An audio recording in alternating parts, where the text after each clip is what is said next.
7 o'clock in St. Louis. You're listening to The Morning After. It is presented to you by Brown and Crouppen on 101 ESPN. We are in the Stiefel studios. Tim McKernan, Doug Vaughn, Martin Kilcoyne with you on the program. A gentleman by the name of Jackson Burkett is on the ones and twos. And if you want to participate in the program, Chairman Kurt mans the Collier and Thompson phone lines at 314-974-0101. That is how you can call in. You can text in to our Air Comfort Service text inbox 314-399-9646, and then open up YouTube, type in TMA STL, and now you're in the Michelob Ultra YouTube chat where friends gather and watch the program. Polos Plus dossier today. Jackson, tell the people what we have lined up for them. Here we go. This is the one you wanted, Doug. This is the one you're going to get before you have to make your lifetime roofing lead decision. Okay. We'll have the Drops of the Week presented to us by VIP Auto Accessories. Tommy Cebulka and Brian Grigg, they sponsor that. That's VIPAutoAccessories.com. How do you do? What if that was the lead? The Drops of the Week. Yeah. They're that good. Yeah, right. We also have the Design Air Heating and Cooling email today. So that's something we're doing differently today. Yeah. Okay. And then interspersed throughout the program, news, notes, nuggets, I like that. opinions, Updates. facts. Okay. Yeah. All of those things. Doug, So- this is kind of a smorgasbord. Yeah. General Sounds like a banter. different sort of show today. Doug, that's the Polos Okay. Plus dossier. We've given you enough time. We've delayed the inevitable. Yeah. Unbelievable what's going on with the officiating in Oklahoma City. I imagine that's the Lifetime Roofing lead. That's lifetimeroofingstl.com. Also, can the Philadelphia Flyers rattle off 4 straight? I don't know. I don't have the answer. I know you do. I guess you take a look at the Battlehawks and what's on their dossier. You got 3 choices, I guess, now for the Lifetime Roofing STL.com lead. Well, it doesn't take a whole lot of journalistic chops to figure out what the lead is. It's your St. Louis Cardinal Redbirds. Not even That's on the who it dossier is. today. Not even on the dossier today, but that is our lead, and we will Sure it adjust is. accordingly as the Cardinals go to San Diego, get a wonderful start from Matthew Liberatore, and beat the Padres, and now have home field advantage in the standings over the Padres for the 4th spot in the National League playoffs. Yeah. So the best of 3 will be set here in St. Louis. That'll be fun. And because of that, it felt like a playoff atmosphere last night in San Diego. Nice. Boy, they had a huge crowd. They did. Like 44,000 or something. I don't recall them playing in front of that size crowd anywhere so far this year. Maybe they have. I don't remember if they They're did. tied for the Dodgers with first place up until those Redbirds came to town last night and getting a 2-1 win. How do you do? That's become a really good baseball town for, 10 years maybe-ish? Whenever the ownership started spending money there, it's Yeah. pretty amazing how it works. Started spending money, and they really consistently packed the house. I was thinking for that Cardinal team, what you're saying, Doug, they really haven't had that experience. It's got to be kind of fun. Playoff preview. This is good for this young group to kind of get that playoff feel, Doug, kind of getting ready for it, even though it's Right. 5 months away. Well, it's right around the What happened. corner. It's right around the corner is what it is. Matthew Liberatore, Jim Dandy, Jordan Walker, 2 more hits. Riley O'Brien, near the top of the league in saves.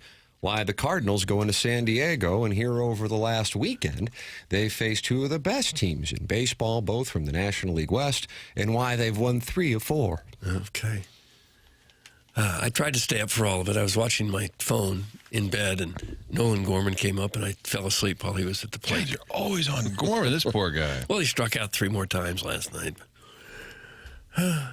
But, The game was flying. yeah, it really was. And Liberatore, it was a bad break in the first inning. Yeah, that was a It's bad like a beat. check swing that scores a run. It's 1st and 3rd, and I'm thinking, Doug, it's going to get away from him here. It's 1st and 3rd. Back-to-back games where they have bad Yeah. first innings. Kind of dig a hole, and then he gets the pick off of Bogarts at first. Huge play, call him a save. And they're like, let's take a look. He's out. That was huge because they could have added on, held him to the 1 run. And then after that, man, it was just flying along. Walker, 2 doubles. That's huge. Win with the triple to win the game. Yes. Nick Castellanos, maybe another right fielder makes that play out there, but he Nelson didn't. Cruz would have made the play. And probably not him. Jordan Walker probably would have. They're 12-5 on the road. How about that? Yeah, and the Cubs just keep winning. That was, 9 in a row for them? And the Reds keep losing. Yeah, 7 losses. They were sitting there at 20-11 a week ago, and now 20-18 as the Cubs sweep them. Cubs have won 15 straight at home. Yeah. But you're only 3.5 back, Doug. They're still. Don't focus on the wild card just yet. I think they've got a shot still. You see, the Braves have already got an 8-game lead in the National League East. Well, they're the only team above 500 in the National League East, which is alarming considering the payrolls in the National League East. Cardinals getting the win last night, 2-1, and this was the play that did it. It's a 1-1 game in the 7th inning. Mason Wynn up at the plate. It's all about timing. On a line, right field off the end of the bat. Castellanos in, can't make the catch. Walker motors around third. Wynn sprints to third with a go-ahead triple in the 7th. Like that. It was nice. Bad Very path. nice. Castellanos took a bad path to that baseball. Yeah, I'd probably like to have that over again. You think it was circuitous? It might have been circuitous. He kind of broke backwards at first. It looked Jackson says Brokeback Mountain should have been the best picture in 2005 instead of Crash. Or was it 2006? I don't know. And you stand by that? Yes. Yeah, they've done a 3-part movie boy on that. I'm on part 2. Bad path. He was going kind of towards the foul pole, and then he's like, ooh, crap, that's kind of tailing towards, more towards the seats there, and misplayed it in a major way. I can't get past the fact you enjoy films with cowboys sharing tent space. It's a really good movie. Save a cowboy. No, save a horse. Ride a cowboy. Ride a cowboy. Is that where that started? Was That's the Brokeback dry Mountain? humping. Yep. That's Old right. dry humping. Loose dry There, humping. right there with Ang Lee. Well, the bullpen sure was good. Telling you. Yeah, 3 shutout innings for them. Faced 9 batters once Liberatore left the game. The minimum 9 batters. Yeah. They've got a developing situation with Soriano, I think. That is, I think Brad Thompson, when he was on with us yesterday from San Diego, talked about that. Because really before that, Graceffo had some pop-up games. You go, okay, that's not bad, but then he would have some rough ones. But Soriano is emerging to pair with Romero and O'Brien, and that is what got them from Liberatore to the victory. And by the way, they threw a combined 29 pitches to get through those final 3 innings and 9 hitters. So they shut them down. And should be available again today if they, Approved. if they have another close one. They won't need it, though, because McGreevy's on the mound. Doug. You know, he's going right. 9 shutty tonight. shutty. That'd be sweet. Fun to watch. Great game. Tight game. I love that. Even though it's a little tense late, that 2-1, even though the Padres lineup hasn't been hitting a ton, you just kind of fear some of those names. Tatis not have a home run? Is that right? Yeah, we reminded the Southside Seaman about that situation. He was our first-round pick. He has more at-bats than anybody in baseball without home run. And we had a meeting with him yesterday before the game. How'd that go? He wasn't happy that we brought it up. Said, hey, why don't you try to steal a base? Maybe that can help us. We're going up against Charlie Marlowe's team. And he did try to steal a base. He just got caught. Oh, did he really? And he now plays second base? I can never... Yeah, he's got second base eligibility. What's the deal with that? So he plays short, but he's kind of an outfielder. Then Now he he's went to second base, baseman. right. Although, to be fair, Mookie Betts kind of has that. They said on the broadcast last night that he won a platinum glove as a right fielder. I don't recall that, but that's what they said on the broadcast. They only pay him $340 million. He plays wherever they tell him. Yeah. 14-year, $340 million contract. Tim, the other day you read my text about steak and video games, but you didn't say my text inbox name. I'm not mad, but I haven't stopped thinking about it since. Doug, that's from Slinger, like Sunday morning. I could see where that would get him going. And then Sweet Sweet Kai. Papers, your boy. Yeah. And a surprise guest, am I right? Said in Charlotte. There was sort of a dual surprise with him and the Plowhawk back-to-back. How about that, Doug? Kind of wedding Doubleheader. duels. He has just sent in an image. Looks like he is in a fairway bunker. He says, Tim and Friends. And we are thinking about changing the name of the show. My dad really likes that. Tim and Co., I think, would be better. Associates. Yeah. Tim and Friends. Tim. Tim and Friends, good morning from sunny Charlotte and the Quail Hollow Club. Who should I live bet today, Mr. Tim? You've been on a roll. Doug, that's from Sweet Sweet Kai, Jackson's buddy. And he also spends some time with a recovering alcoholic from Belleville and Webster Groves. Okay. Yep. Is that there at Quail for the truest? Just hanging? No, working. He's working in the fairway bunkers? Mm-hmm. Is he really? Yeah. Got the call up. Yeah, he's got a big tournament coming his way come August, so got to get right. When you're working in the bunker, does that mean you're just continually raking? I don't know. I'm curious. Rake He gets back Sunday, and I'm very curious to talk to him about how the experience was. How about that? So it is connected to Bell River, the BMW. Yeah. So you get some time Right. ahead So of this guy's like a globally well-known Sand fairway trap bunker. Yeah. Yeah. Yeah, if there's a fairway bunker out there, this guy can rake it. Holy crap, man. That's awesome. Backpack blower will travel. Yeah. There's not a machine for that? It's all done by hand, I guess. Yeah, that you can't, it's sometimes it takes the human touch. Human Well, that's a lot of touch. raking. Bruce Springsteen? 87 album and song? Tunnel of Love? Oh, Or is you're that- right. Yeah, is you're Tunnel right. of Love album Yeah. day? I don't recall. Is that a bit of hindsight? Was that a double entendre? I just was thinking I always worry about where to put the rake down after I exit the sand trap. Do you put it sideways so you might block a ball from going in there, help the guy behind you? I was playing last night at, do you call it dusk or sunset? I never say dusk. I feel like with athletics, it's always dusk. How about that? Look at Jackson just dunked on you. I'd say How's it sunset. feel? Patrick Ewing. Athletics or pistol duels, it's always dusk. And a rake saved the day from the fairway bunker, Doug. So I guess, Yeah. is that how you pay it forward, or are we not protecting the field? Yeah, you pay it forward if you lay it down sideways in front of the sands so the guy behind you's ball won't trickle in there. Sweet Sweet Kai had the question. I honestly don't. I didn't have a feel for this week's tournament, as I said on the Spread Zone. Doug, as you know, Matt McCarty is down there leading it at 8 under. Sung Jae Im coming back from injury. Kind of fun to see him have a nice round. Good times, yeah. Yesterday. He has to finish his round this morning. Sweet Sweet Kai's probably following Sung J.M., and he's one back. I'll go with a dart. Christopher Rayton. Doug, Christopher Rayton. Okay. There's my leader after the second round. Sweet Sweet Kai, the Norwegian, has been playing some good golf.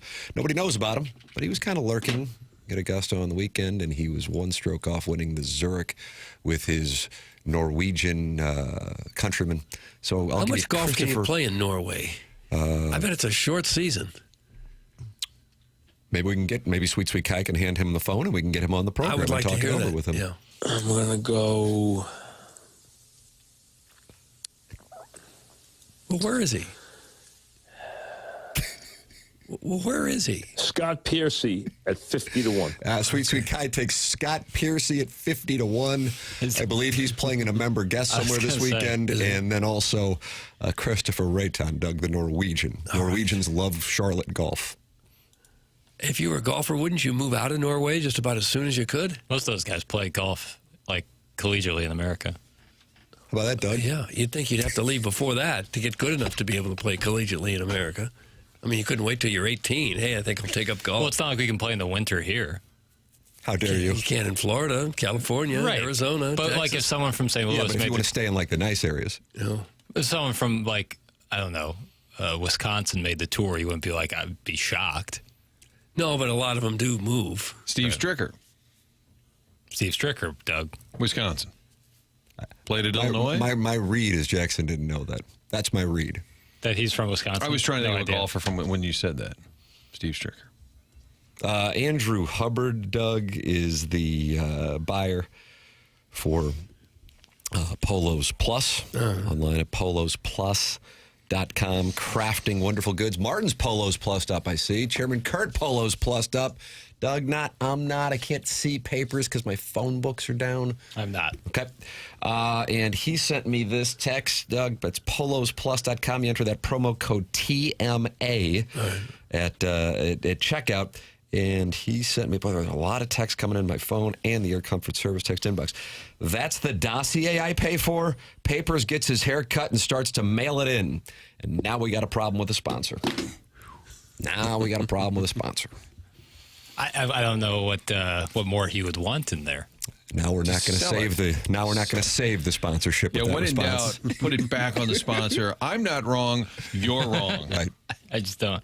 These guys put food on your table. No, it's when just- you're at Tam Ave with the ladies all around and you're drinking whatever daiquiri you have in your hand, you need to thank Andrew Hubbard and polosplus.com. Yeah, you're right. Just more authoritative. All right, we've got some ice rock coming up in 7-3. We'll talk Redbirds throughout the show. We want you to get involved. We're also going to go to the desk of Jack B. If we have time, we'll play the drops of the week. You say if you have time. You know, 4-hour show. I like that. To make it seem like you're really up against it. Really jam-packed. There's a lot of hosts that just While start. we spend 4 minutes on Jackson's buddy raking bunkers in Charlotte. Yeah. You always start with, we got so much to get to. I hate the host who will talk. The first 10 minutes is, there's so much to get to. Well, but get to it. Speaking of Kai, has he been turned out in the men's locker room down there yet? That's from Morrison Woods Wacko. I don't know. You ought to call in. He's always welcome to call in. 314-974-0101. Are you serious? You didn't even mention the Springfield Thunderbirds. Talk Calder Cup. Jesus! Oh. Doug, that's from Pat Doug's Rump. Oh. They had a dramatic win. You heard it right here, maybe? Yeah, you did. We did. Okay. Yeah. Thank you. Good. Biggest upset in Calder Cup history? Question mark? That's what it said. Who's it? That's what the man said. Let me ask again, who won? Springfield Thunderbirds. Doug. They beat the Providence Bruins. Doug. Oh, to win the championship? Well, they move on to the Atlantic Division It's final. coming up I-55 northbound as we speak. Yeah, your lack of puck knowledge is really starting to become a problem. Well, I was very busy last night doing charity work. Oh, were you really? What were you doing? I don't know. I just made that up. To try to Wow, sound bluff better. me off the pot. Did you have some ice I cream had last pocket night? eights, too. I did. How'd you know? Oh, it's Thursday. What'd you have, that moose tracks or bunny tracks or whatever the hell it is? Oh, I had some kind of frozen custard pop. This is only like 100 calories and Nice. chocolate. It's pretty good. Maybe Polos Plus can make some shirts with broken radio dishes and cut cable images to reflect the ability of this station to stay on the air. It's in the Oakville Lawnmonger. Was the station out on the air? Yeah, for a little bit last night. Took a Did hit you last not see night. the And did email? that interfere with your Calder Cup listening? Yes. I was like, damn it. I can't get any more Calder Cup. But yeah, station went off the air. It was a huge power outage here last night. In the 8 o'clock hour, Yeah. 8 to 9 apparently. Yeah. Big shout out to the engineering department for getting on that quickly. I think it was remedied within the hour. So that's pretty impressive when an entire cluster of stations Yeah, off the air. it's got to be a tough one. We got, 6 stations here? They're all- Reading that email gave me massive anxiety. Jackson mails it in every day that ends in Y. On Friday, he's already mentally on the first tee. That's from the Hunchback of On Castle. Are you mentally on the first tee? I'm not playing today. Oh, is that right? What do you got going on? I'm going to fully get some more stuff for my apartment, like really lock it in. Okay. I've been living kind of bare bones for the last 2 weeks. Rustic? Very rustic, yeah. Very Minimalist. meat and potatoes. And so I'm going to get some stuff for my apartment. I'm playing tomorrow. Where are you, are you going to IKEA? Yeah, probably too. Are you? Mm-hmm. You going to put it together yourself? Luckily, it won't be anything that takes too much construction. But yeah, I've done that before with IKEA. And that's not just a stereotype or a cliche. It's really a thing, right? When you get something from IKEA, it can be a struggle with the 4,000 parts. Oh, yeah. Yeah, and all you get is an Allen wrench, which in a way is nice. You don't have to have like a whole tool set. Also sucks because it's like 80 pages of instructions. Don't your parents have a bunch of furniture in their basement they've been saving for you for this very moment? No basement in the family estate. Oh, gosh, just a slab. That's right. Oh, yeah, never had a Boy, basement. sorry I brought that Are up. you building a simulator or what? They're going to build a simulator with no basement. Some furniture, but yeah. So it's not furniture necessarily. It's more like accoutrement, rugs, bath mats, curtains, and such. Don't say Hey, and such. Jackson, really enjoyed the Instagram less ad. What park were you in? Thanks. Doug, that's from Big Tuft. What the hell did I just read? I don't know. You post some Instagram photo of the park? Feeling cute, might delete later? No, it was an advertisement for Mother's Day for our friends over at Lee's Chicken. They're buying your Instagram account now. Look at you. It was a deal. I did it last year. What you got, bruh? I did it last. Well, I did it on the TMS deal account. Got it. I did it last year. You may remember it was. What, Rub Friday? Yeah, it was a source of controversy when I. Don't say controversy. Don't ever say that again. We'll fight you. Thought I'd sneak Are you that on one the pot? past What did you say? On the pod. Controversy. Controversy. When I did the foot rub thing, So this one was less of that, more just down the line. I see. Talking about Lee's Chicken and the wonderful things they're doing for Mother's Day. Hold on a second. Are you acting in this? Not really. Okay, I don't have the audio on. No, I'm just got the Ray-Bans on. I got ladies that love the Ray-Bans. Yeah, I did it outside. And you have a card? Yeah, I was right. This was on the TMA_STL Instagram account. Yeah, I was writing my mother a Mother's Day card whilst doing the video. You know, one of the things, as you know, Martin, Doug, and I decided to pursue local television despite opportunities at medical school. Doug had an opportunity to get an MBA at Washington University, but we chose wisely. A higher paying career. That's correct. A higher calling. And one of the things I recall being taught, was it Andy Pearson who was the anchor I worked with in Little Rock, Doug, 27 years ago? Hell, you worked with. And he said, okay, when you're broadcasting, turn off the monitor, but keep the audio on and listen for your vocal inflection. So that way you're not paying attention to how cute you are. And he was about 10 years my senior, and I liked what he was doing there. And then he said, turn the audio off, and then cover your nose and your mouth, and then see if your eyebrows and your eyes are also telling the story. And that way you can see if you are broadcasting for television properly. This is a wonderful little tip for the kids out there thinking about making $18,000 in South Dakota by pursuing journalism. Yeah. And so, Jackson, as I watch this Instagram clip, I think you are delivering a wonderful story for Lee's Famous Recipe Chicken with your eyebrows, even though they're hidden in part behind those wonderful Ray-Bans. Thank you, man. That's really kind. Again, not classically trained, so kind of learning as I go. Just a natural, though. Just a natural. Kind of learning as I go. But thank you. Yeah. Trying to make strides. How do I find this fellow? It's on the TMA STL Instagram. You're not on the Instagrams? No, and then when people send me, I can't open them if you're not on the gram. Let's get you on the gram. All right, so I can see papers, do what we just learned in a Tim Talk. What is it? Tim Talk. You raised your eyebrows? Yeah, really nicely. Daniel Day-Lewis. What do you do with your eyebrows to say, give me some of that chicken, bro? Cut that off. I guess you kind of look quizzically at the camera when you the I look idea of hungry? chicken. Yeah, right. How about this from the Huntley Hot Wife Hunter? So these hot wives in Huntley, there are not a lot of people there. Right. No, few hundred. Good morning, fellas. Yeah, I saw the ad.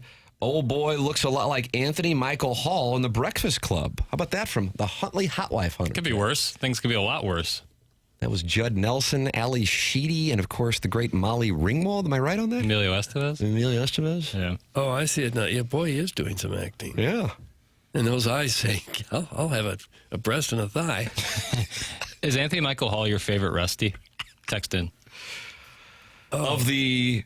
There's On the four, vacation I think. vehicle? I think there's Oh, four for Rusties. sure. There was a guy who went on to be in The Big Bang Theory. Johnny Galecki. That's Christmas Vacation. Yeah. I think Nick Papagiorgio had the most to do, probably. had the most to do. Well, no, I don't think the other Rusties got their own. And then the one who B-plot. probably would be everybody's fourth-ranked Rusty turns out to be Blake Lively's older brother. Yeah, the guy who's like 6'5". It's like taller than Chevy Chase and European. Vusty.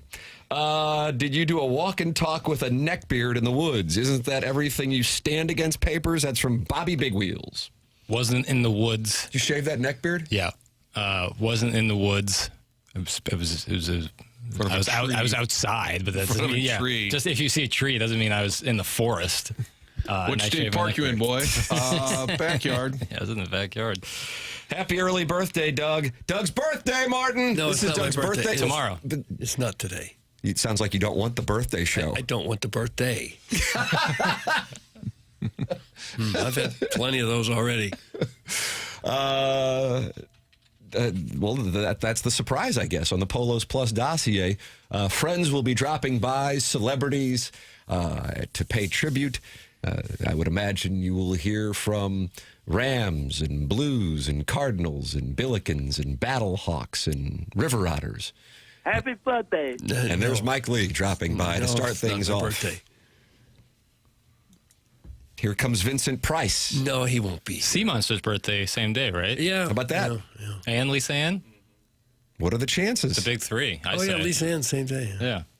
Big three. Maybe she'll call in.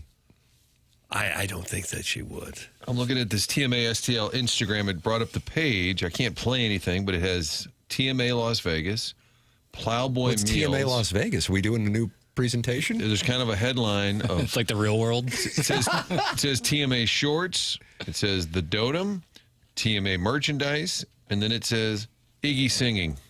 That's what these are my options.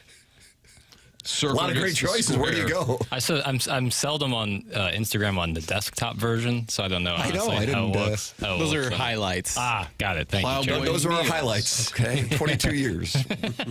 Plowboy Meals. TMA Las Vegas. I see papers there. God, I can't watch it, buddy. Can you play it for me in the break? Yeah. And so you sent a card to your mom, more like a message. I was right. I'm going to see her on Mother's Day. But, so I'll but give the it to her bit then. was that you were filling out the card. Right. Okay. Yeah. Doug, happy birthday month. That's from Big Tuft. Oh. Yeah, well, thank you, but I don't care for the birthday. Speaking of neckbeards, Cottleville fatties are in a tizzy over the new Red Hot Riplet kettle cooked chips. It's a whole deal. It's from Doug's Prison Wallet. I have no idea what that's about. I'm just learning things here in the Healthcare Revolution 7 o'clock hour. What's going on with the Red Hot Riplet kettle cooked chips? Does anybody know anything about this? No, it involves Cottleville fats. I think I've seen them in the fats? Oh, yeah, I've seen the fats, but more so the chips in the convenience store. Oh, I have not purchased them or sampled them, so I can't give you a report. Yeah, I'm never with you.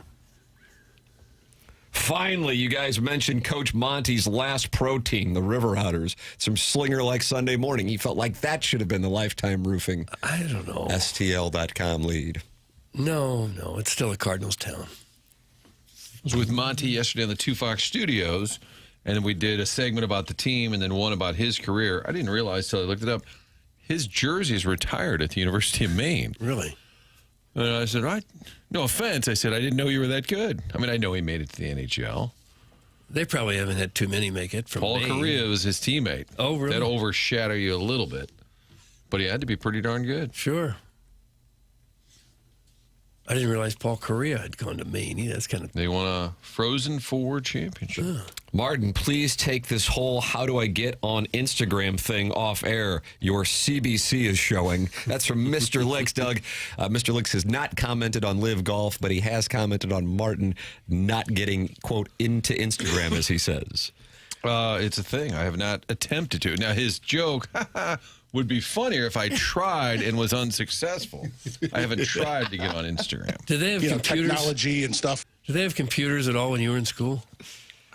Right before that. You're Is that probably right, before really? that. Is that right?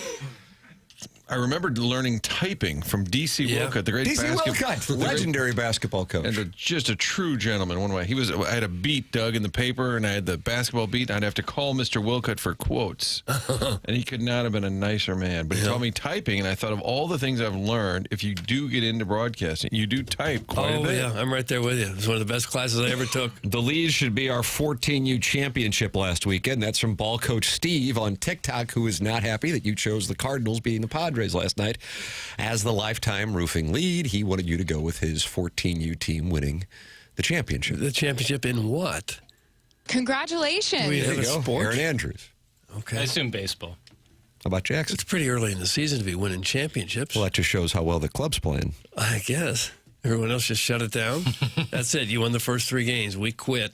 Once again, little, if no talk about the Springfield Thunderbirds last night winning in overtime to move on in the Calder Cup tournament. Get better! You only had the game on last night yet again. That's from Fed X Brian. And speaking of games here on 101 ESPN tonight, we will have the 76ers and Knicks on tonight.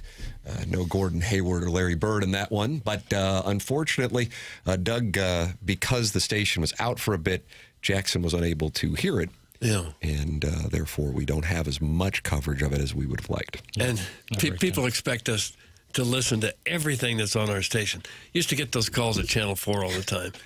Phone would ring in the sports department, and the lady would say, "Did you just hear what that guy said on your show?" I said, "What show? The CBS show?" "Yes, I can't believe he said that." "So what do you want me to do about it, Miss Butler?" You tell that Kenny Venturi. Right. I said, what happened in that NFL game that you guys showed? I don't know. I'm busy doing other things. Tell him good luck. Steve Ott for president. It's from Bob Wagon. He's coaching that squad. They sent him down there to get that Your experience. little comment. You keep your personal comments to yourself or to your homeboy. That was Miss Butler, just reading me the riot act. Doug, do you have homeboys? I think he does. Keep it to your homeboys. Would that be like you and Bob West and Savard sitting around? Probably. Jerry the Barber. Just sitting Your around smoking homeboys. cigars, slamming scotch. Isn't that your job, though, Doug? That's some Dirty Dan the Garbage Man. Jackson thinks it's performative. I think it's real. Either way, blue feet.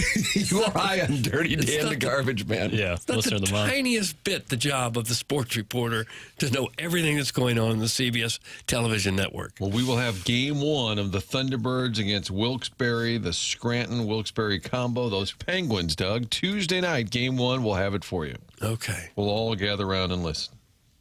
You still get a lot of calls at Channel 2? I never answer the phone The phones are poison. That's a good idea. because it has caller ID. And a lot of times it's some other station wanting about 45 minutes of your time.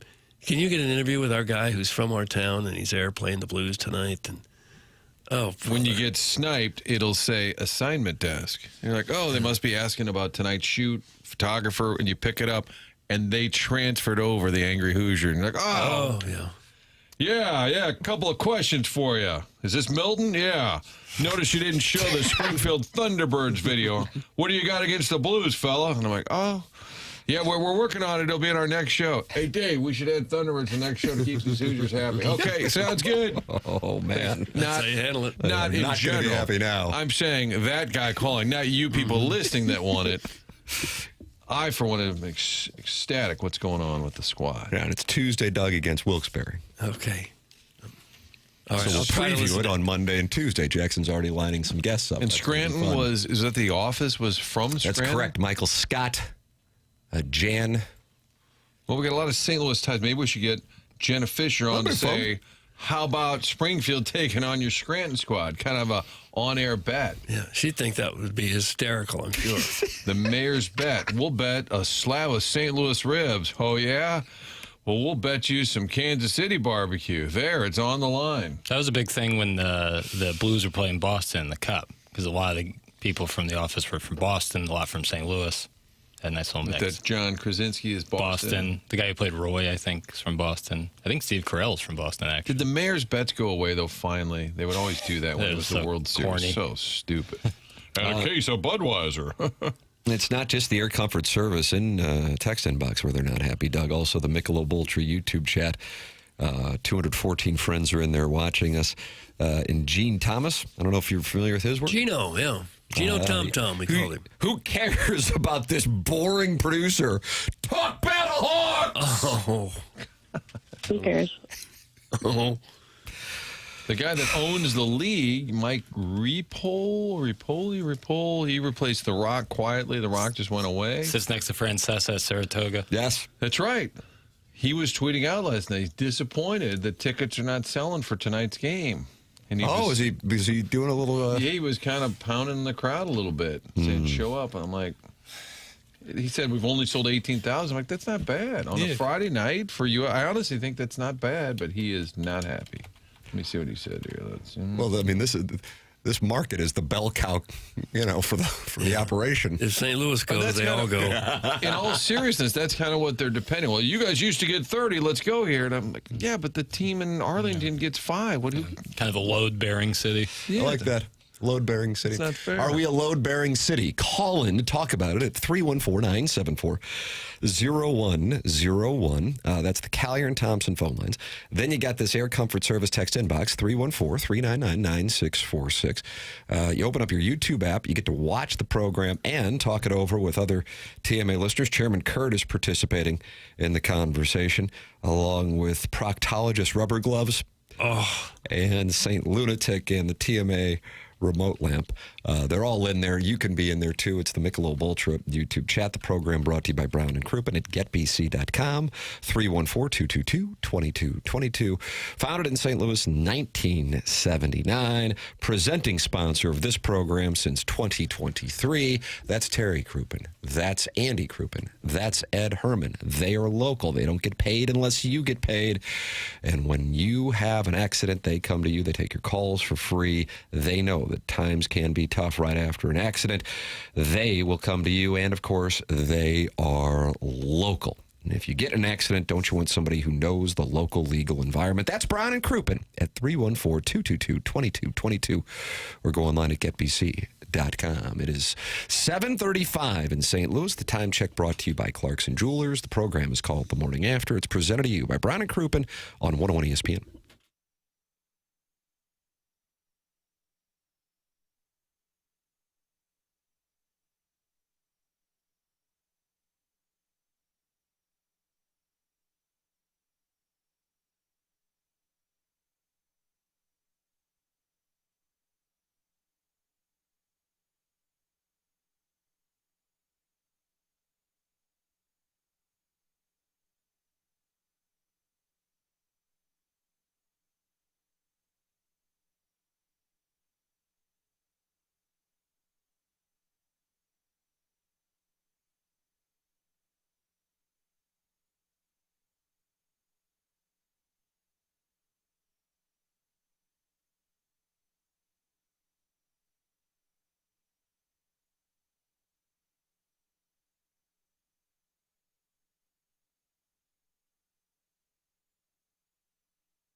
Mm-hmm.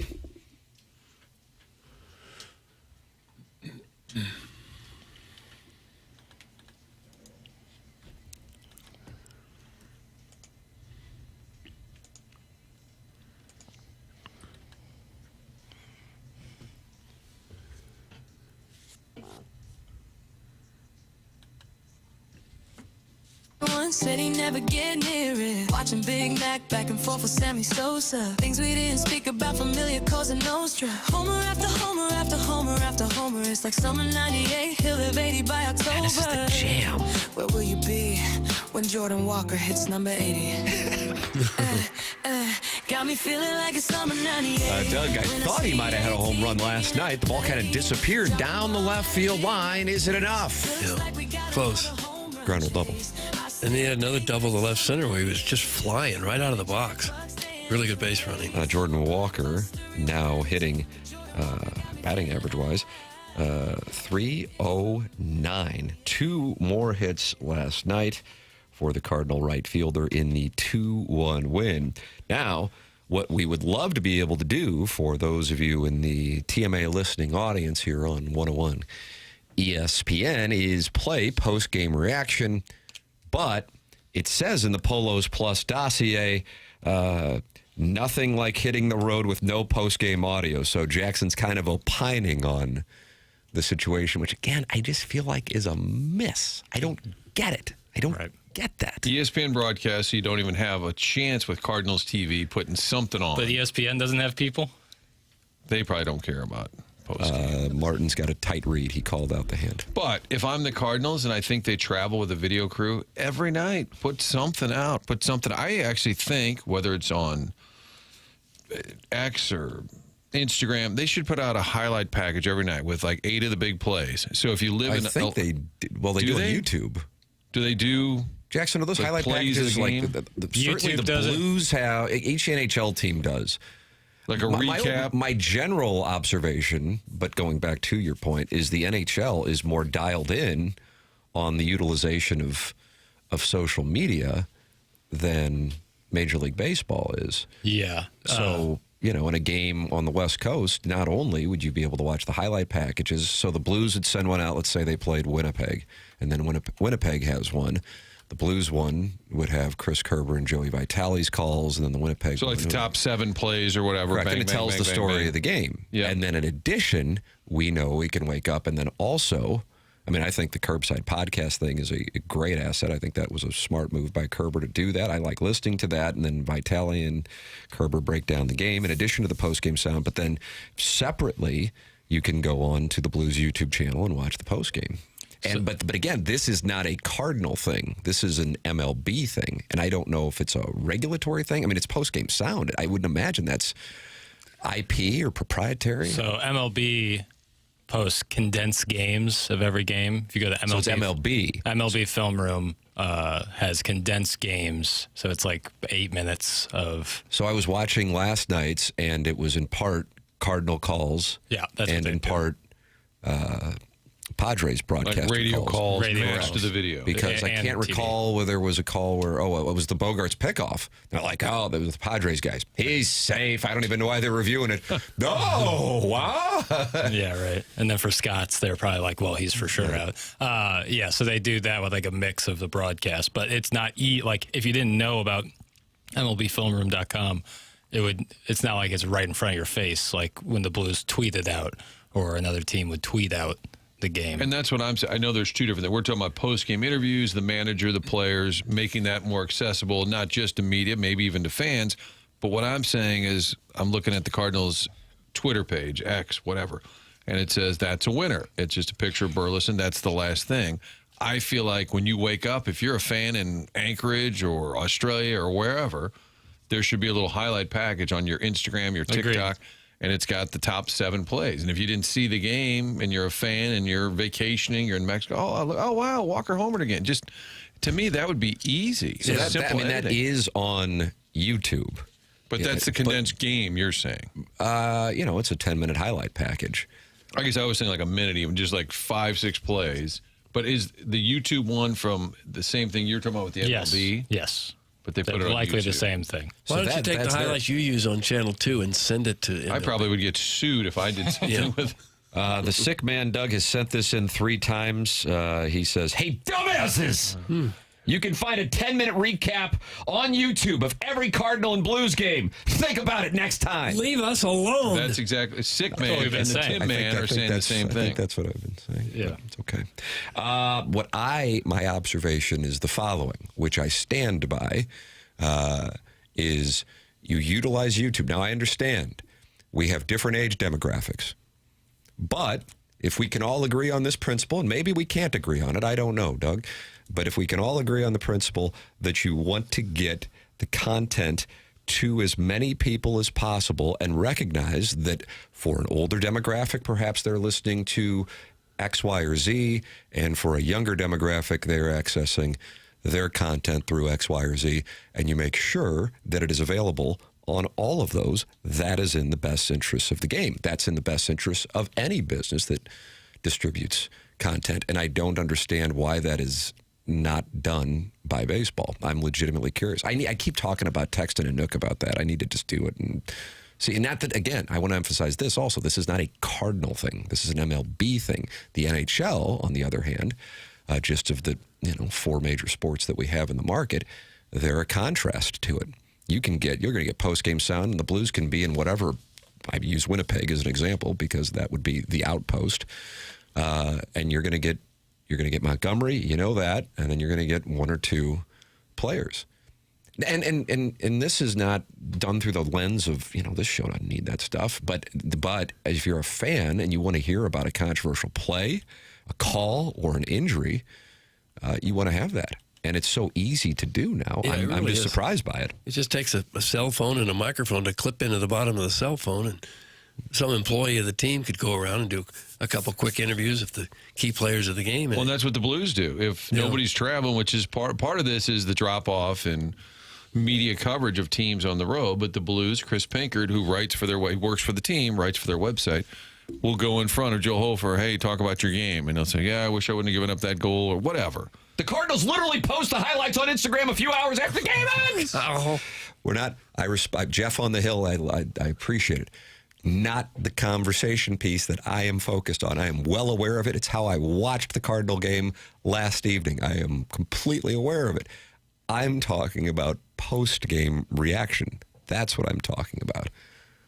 And I think there's an opportunity there. I think what Jeremy Rutherford has done with The Athletic speaks to kind of cornering the market on Blues coverage. Tip of the cap to him.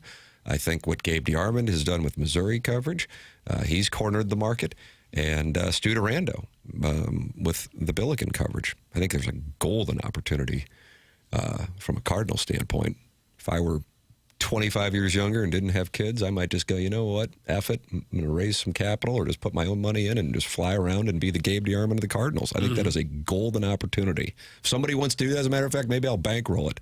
There is a hell of an opportunity out there. I really think that there is especially for something as big as the Cardinals, which are not limited to a small fan base, it's a golden opportunity. I guess the only problem, it would be expensive to fly to all these places and put people up in hotels and to of course feed them 3 days a week. Right, so you'd have build to out charge a business model that you profit on it. Yeah, you'd have to charge a considerable amount on the road, and I realize you got a much larger volume of games. But in general, I wonder if it is an MLB policy. But I don't know why sound, and I don't know why that would be proprietary. Right, because they post it usually at home. There's a lot of that stuff. But when they go on the road, the only thing you can get usually is from this MLBfilmroom.com, where they post like 1 minute of Ollie Marmol's postgame, and they didn't do it last night. It just wasn't done. Bring back Cal May for the postgame. How about that? That would be great. ULC, hire Calvin May, and he goes on the road. I'm going to tell you, that sounds pretty good. Yeah. Cal TV, I would watch every night. It's kind of ironic that for years the clubs kind of had the idea that, oh, Lord, look at all this media. Look at all, we got to talk after every game. They're going to ask me this and that. And now fast forward to the current time, and they're going, where's the media? Gosh, we sure need the media to tell our story. Caller Ellen sounds like she is going to do the job. Who's big for you? Tim, I'm ready. Bankroll me. It's Caller Ellen. Okay. Michael, would you say an outstanding job from Luke today? Outstanding job from Luke. Caller Ellen, you got to be able to do that. Ollie, would you say that was a great start from Liberatore, even though he gave up a run in the first, but had the big pickoff, and then Walker did some really good things, and then Wynn's hit helped you win it with Riley coming out in the ninth? Mm-hmm. Who has a 4x4, something that can help pull a buddy's truck out? Doug, that's from Old People's Facebook That's status. a different subject. I wonder if Calvin himself would be interested in such a job. Well, he was a surprise guest, Doug. He was. Yeah. Papers was concerned about the old second question thing, and I said, no, we can't. Instead of just a guy who holds a mic, you get somebody with a little flair out there. Not interested. I'm not going to pay extra to watch the JC explain why he's batting $1.25 and Liberatore be a wet sandwich. Doug, what did I just read? Some 314, though. He thinks he's going to have to one. pay for these sound bites. No, this would be a private. I don't think we're at the IPO stage yet. No. But I'm presenting whatever it might be. I think Power Mizzou would be perhaps the ultimate example. But recall there's a gentleman in Pittsburgh. I can't recall it. I talked to him. This was probably about 7 or 8 years ago. And we were looking, me and another guy who was in his mid-30s, and God bless him, sold his software company and retired. And we were looking at doing something like The Athletic. And there's a guy in Pittsburgh, I think it's called DK on Sports. Yeah, I was gonna say, yes. You know, you're aware of this? I was thinking DK, yes. Yeah, I think he used to be with the Pittsburgh Post-Gazette. And they became the Pittsburgh sports outlet by hiring a bunch of former writers, as we've seen what's happened with newspapers. Again, not limited to St. Louis. And, Jeremy Rutherford did leave the Post-Dispatch, and he has killed it with The Athletic. So there's an opportunity there, and I do think that there's an opportunity in a major way. I mean, The Athletic hasn't hired a replacement for Katie Wu yet. What the hell's going on there? Yeah. That's really, a miss. Really odd. They had to have guessed that the Cardinals wouldn't be very good, so who cares, which is still dumb and considering the brand. But if that's the Dodgers or the Yankees, the Mets, there's no way that job would just sit there. I'm guessing they took into account that the team's, supposed to be terrible and that interest was down somewhat, but that's still shocking to me. Probably a money reason behind it. Why don't we make JR go down to the next homestand? Come on, buddy. You're with The Athletic. Get down there. Get some answers. Well, none of us are going to do it, that's for sure. I tried to get McGreevy to explain why he wasn't playing music after the game. I couldn't even get to Tim. He made a beeline to that golden tee. Oh, no. Oh, he was golden teeing it? Well, that area. I was about to say. I don't know if he was actually doing golden tee. You guys took 2 pitches and you're at bats. I'm going to go play golden tee. Get involved on the program, 314-974-0101. But what I'm saying is YouTube. I mean, I'm not saying, hey, you got to pay for your Cardinal sound on demand. God bless with that business model. I'm just saying you just make it accessible. And then you become the authority on the topic. You have Derek Gould. Been doing it for, I think, probably close to a quarter century. He came in as the blues guy, if you remember. But I'm just saying that there's an opportunity. Doug, opportunity. Yeah. You can text in 314-399-9646. And, of course, you are welcome to talk it over in the Michelob Ultra YouTube chat. Murphy VR is talking to Nipper School Monitor and Eggplant Emoji. And they're talking to the Saint Lunatic, all on the TMA STL YouTube channel. We are grateful for Design Air to sponsor the email of the day online at designairservice.com. That's Seth Goldcamp's team at Design Air Heating and Cooling, the longest running sponsor on the morning after, going back to 2016. Martin, Doug, and I are all clients, and you can sign up to be a client right now at designairservice.com. They will come by, and they will make sure your air conditioning is ready to go for the warm weather months. And when it starts to cool off in the fall, they come by to tune up your furnace and test it for the winter. designairservice.com. Seth Goldcamp, 4th-generation owner. No upselling, just quality customer service. Design Air Heating and Cooling, sponsor of the email of the day here on TMA. 754 in St. Louis. This is TMA 101 ESPN.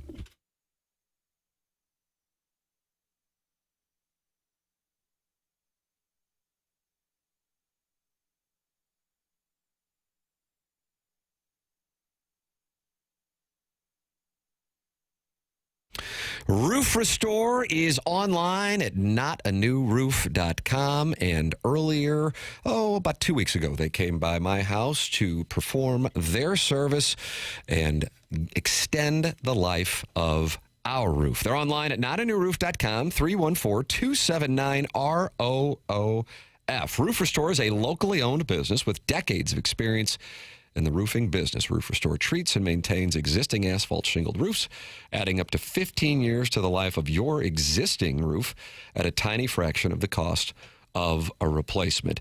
The best part, it's up to 90% less than the cost of a roof replacement and guaranteed to extend the life of your roof by up to 15 years. Check them out online at notanewroof.com. That's Michael Mahoney and his team at notanewroof.com, or call 314-279-ROOF.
This is Jackson with the Sports Center update brought to you by Universal Windows Direct. Cardinals win last night. Make that 8 out of 10 for the Redbirds. Back in action tonight, taking on the Padres with an 8:45 p.m. first pitch. Michael McGreevy towing the slab for the Redbirds. That was another Sports Center update brought to you by Universal Windows Direct. You'll be saying, I love my windows.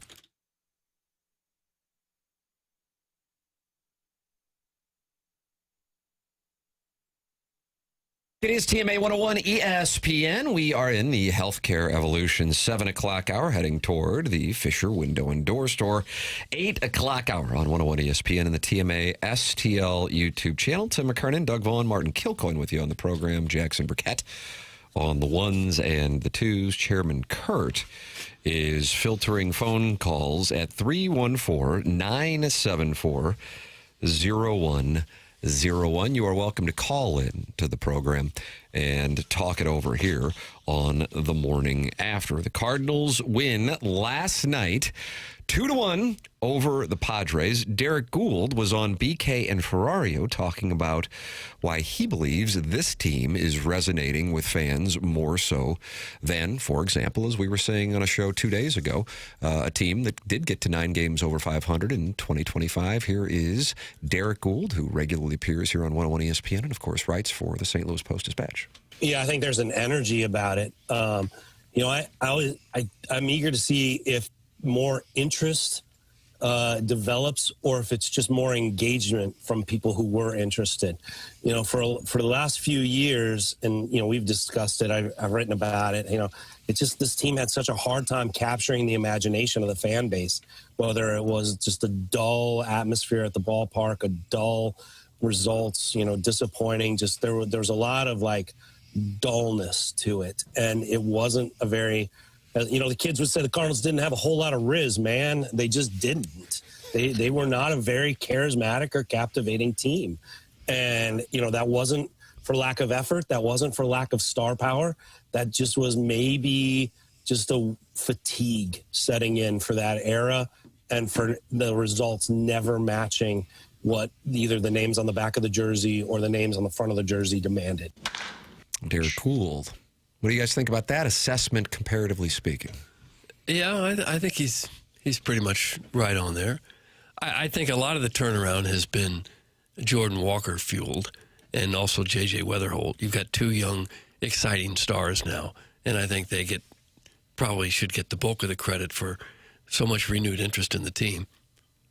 If you look at the pitching staff on paper, nobody that follows baseball, would be right. Do you remember the Rosenthal sound we played earlier this week? He did not believe that the Cardinals would stick around because of exactly what you're talking about, the pitching. Night in, night out. Okay, Palante's on the mound, Leahy's on the mound. If you're a fan in Baltimore or Miami, I guess they don't have fans, but if in a baseball town, you would just look at their roster and you'd say, wow, how are they winning? And I think you have to give a little credit to Ollie and this coaching staff. They seem to they are getting a lot out of guys named Soriano that Jojo Romero a few years ago nobody heard of. I have to give them credit. They've been able to piece it together. It's just not a lot of star power, established star power, that they've been able to piece together. But I think it's just a group you're kind of getting to know. The more you hear a Mason win, Walker's easy to root for. Burleson's kind of become a team spokesperson. Wetherholt's a phenom. I just think there's a collective likability here that maybe was missing for a few years. Hottie Toddy is not happy with you, Doug. What about Burley, Doug? All that guy does is rake. He gets no credit. That's from Hottie Toddy. Yeah, Hottie Toddy, is it good God Almighty or good gosh Almighty? It could be either. But Burleson has been around and been a factor for 2 or 3 years now. He was very much a part of the lineup on a team that was described as boring. And he is certainly one of their top players. There's no doubt about that. But I just think when Walker burst onto the scene in a big way on the national scene with the year that the month and a half that he's put together here, and Wetherholt looks like a star of the future, I think those are the 2 guys that have captured a lot of the imagination of the fans. And I know clubhouse chemistry is I don't know if it's a boring topic or if it's an impossible target to nail, but when you take away, and Wilson Contreras is a really good guy, also a very fiery guy, but he's a large presence there. You remove that. Nolan Arenado, large presence, wasn't particularly happy the last couple of years in St. Louis. I think he would admit that if he was calling in right now. Call in, Nolan. Wasn't particularly happy. Sonny Gray is a veteran guy. Michaelis, veteran guy, very different personalities. But those guys, when they're in the room, they're kind of in charge because that's baseball. You defer to the older players, the guys who've been in the league. You removed all of that. And now it's kind of free and easy. It's really, and you can tell when you're in that room. And I think some of that does translate to winning baseball. So you don't have that hanging over you every day. I agree with you. I think there's two reasons that can play a role in why the team has had, again, super early, but you are approaching the point in the season where you're a quarter of the way through, and they're doing what they're doing, and as of late, against some teams that you expect to be competing for the postseason in the Dodgers and the Padres, and who knows, the Brewers somehow are seemingly omnipresent. So number one, it brings a comfort level for younger players that they can be themselves, and there isn't somebody going, hey, that's not how you act, that isn't the way to do things, and it leads to a more loose atmosphere.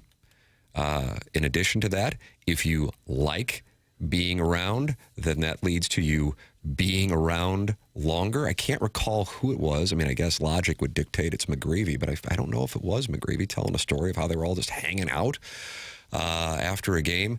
And then the other element of it, and this is one of the reasons why I thought you could see something that would be a pleasant surprise this year, is and this is human nature. This isn't chastising anybody, whether it be recent players from the Cardinals or players in general over the last however many years since baseball players at a high level began making generational dollars. If you do not have that money yet, you are fighting to get that money, just like you are if you're, starting out in your career and not making a whole lot of money. And so that's what you have almost in its entirety across the roster. And you might go, well, the major league minimum is $850,000. Absolutely. That's an incredible amount of money for a monster percentage of Americans, period.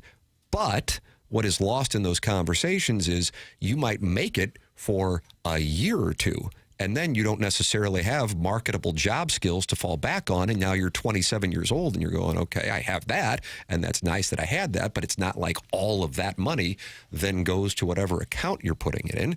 You have agents, you have taxes, you have expenses, so that's not like you just go, okay, $850 is going in the bank, and I'm going to live on $100 or whatever it is, and now I leave the game, and that's not the way that it works. So there is a hunger here with a young group of players who, in their own words, we knew we were talented because we played in the minor leagues together.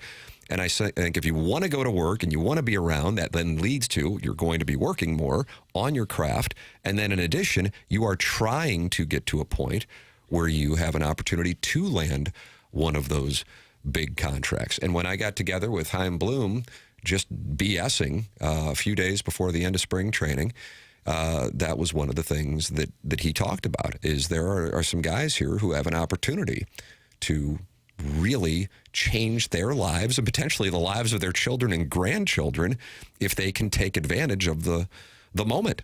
And to their credit, a few of these guys certainly are doing so. And then we're seeing a couple of guys who we had high hopes for, one 4 years ago in Walker, and another one being the first-round pick, J.J. Wetherholt, absolutely capitalizing on it. And what I think that does for a fan base is it reignites their interest and their love for something that had been dormant or, even worse, didn't care about over the last 3 or 4 seasons. I think that opportunity and just the ability in that room, and this is not just my dime store theory. This is talking to people with the Cardinals, around the Cardinals, that kind of know how that thing works. It's that opportunity, the young player. Like, let's just say Burleson, who has been here a couple of years, but not a veteran guy, so he can't really speak up in the room. I know it sounds silly because you're talking about winning baseball games, but I think that clubhouse just kind of cleaned it out, that veteran group. I think it's changed everything. I know Mozeliak tried to do it the year before. Would be interesting what would have happened then. Would they have fully embraced this, quote-unquote rebuild? I'm not sure, but I think Arenado number 1, and then even Sonny Gray, there's nothing wrong with these guys. We like Michaelis. He was fun, but there's just kind of like the hierarchy of you're the veteran, and you kind of can tell, even though they're calling McGreevy rookie bitch, I realize there's still some of that going on. There's just a lighthearted. By the way, who would be calling him that? Well, he's got to be one of the He's top. got tenure. Doug, watch this. He's got yorty. You like that? You like that term? That's a fret term, and I'm a wannabe fret boy. He's the player rep. They're calling him rookie. But he's got to be ahead of at least 10 guys in terms of seniority, but he just kind of looks the part like your little brother. I don't. They may go into the tank. They may still lose 90 games. I don't know. But I do think that that's made a huge difference in that room. Just cleaning out kind of that veteran group. Yeah, it looks like it has for sure. But on the surface level, the fundamental level, it's still an individual game. It's a hitter against a pitcher. And I'm not sure if what happens behind the scenes matters all that much when you're up there facing a 98-mile-an-hour fastball. Maybe it does over the course of a long season when you're talking about 6 months together. So I agree playing with all these games. But if you would agree that if you spend more time working, that improves your chances of success, then what I am presenting in my observation of what's going on is these guys like going to work, and therefore they're spending more time on it as opposed to, oh, this is going to be a buzzkill, or this guy's in a pissy mood. And that is where you can find success. You know, one of the things, and I think we have the audio of it, we just never played it yesterday. That's the Maroon thing, I think, Jackson. Was that on Nash's podcast? This Nash is everywhere, Tyson Nash. I remember having him in for my podcast, and I didn't really know him at the time. And he said, and I realize, you know, if you're a teetotal or whatever, you're not going to enjoy it. But he goes, it's amazing how hanging out and drinking can bring a group of guys together. And he talked about the 2019 team, the famous Gloria thing that took place in, I think it was in Jersey, but it was a Flyers road trip where they're playing the Flyers in January. The Bennington call-up and all that tied into it was they weren't really hanging out. Maroon was a healthy scratch a bunch. He wasn't happy. And then all of a sudden they started hanging out, and they just found that they became super close. And then that leads to them developing that off-ice chemistry that led into them wanting to be at the rink and work hard because they were enjoying being around. That was not I'm going, well, it was Jordan Binnington. He came out of nowhere. It's kind of that simple. But if you do like going in, then you want to do more just because you enjoy being around. Of course, in the end, it's pitcher versus hitter, hitter versus pitcher. Can a guy make a play?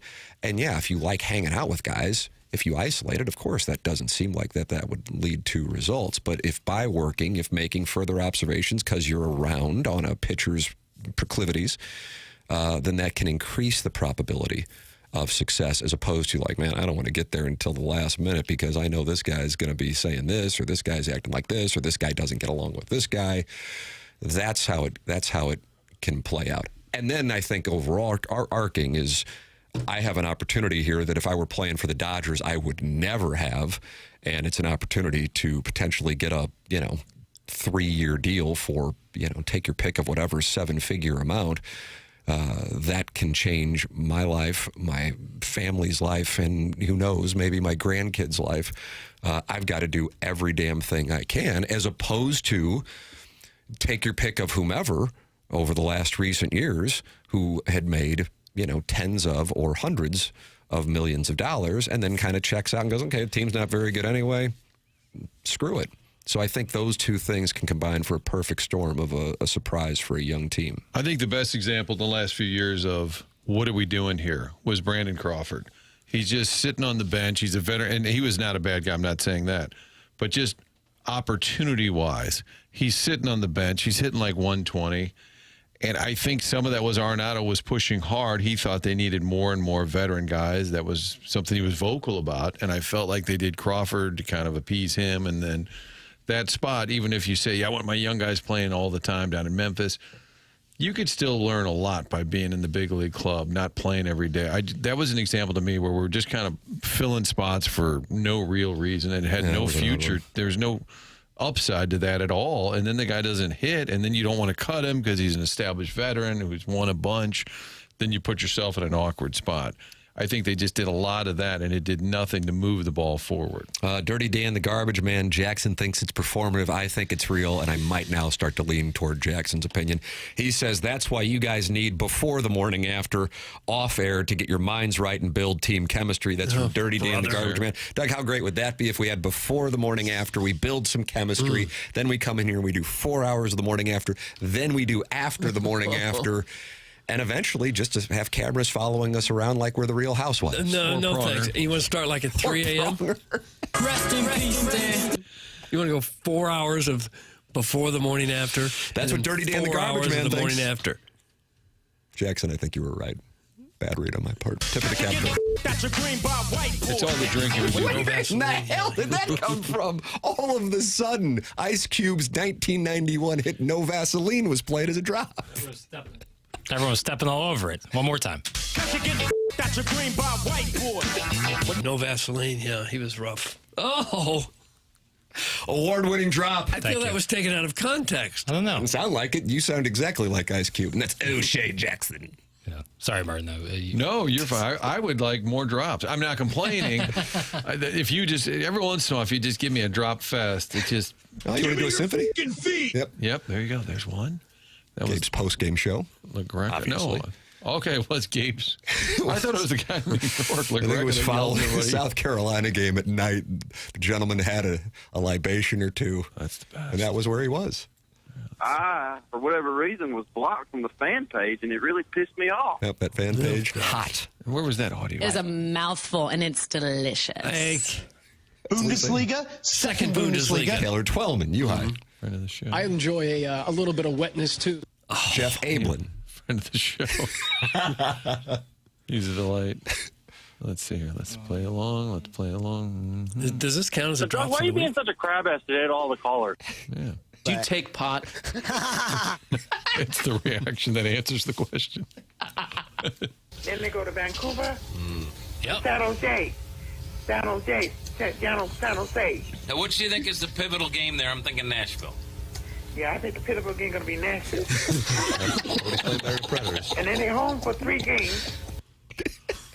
Anybody ever meet Douglas? I did, yeah. Did you? You met him? Years ago. I didn't know what was that the you met him. circumstance? Parking lot? What? I don't remember really what the circumstance was. More Tim. Doug, that's from Brian Henshin. He's covering the Pacers. Sad Panda says, Tim, can there be a camera that watches you sleep? Thanks. Have a fantastic day and weekend. You really are the best, Doug. That's from Sad Panda.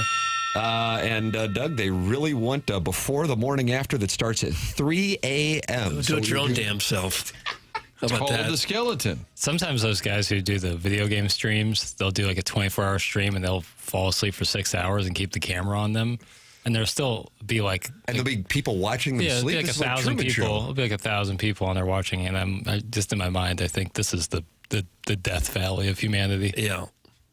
And they never leave the video game. It's always sitting there on the chair or the couch or playing on. Yeah. Controller still in their hand. So they do like a 24-hour stream. They'll be playing video games most of the night. And then they'll like go to sleep but keep the cameras on. And people will just watch them sleep. Because they might be getting up soon.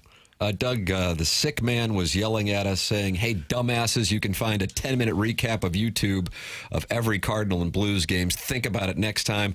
That was sent at 7:44 multiple times. Now here at 8:17, why, look at this man. This is a man who has found religion, and he thinks it's delicious. He says the following, guys, I've been thinking about it, and I feel really bad for yelling at you earlier. I want to make it up to you, especially you, Doug. You know the way you like me to make it up to you. Meet me at the Comfort Inn in Festus in 20 minutes. That's from the sick man. I can't get there in 20 minutes. What if he agreed to 45 minutes? Okay, maybe. Is that the Comfort Inn where they took the mattresses out and put them all in the parking lot because they had to air them all out? Remember?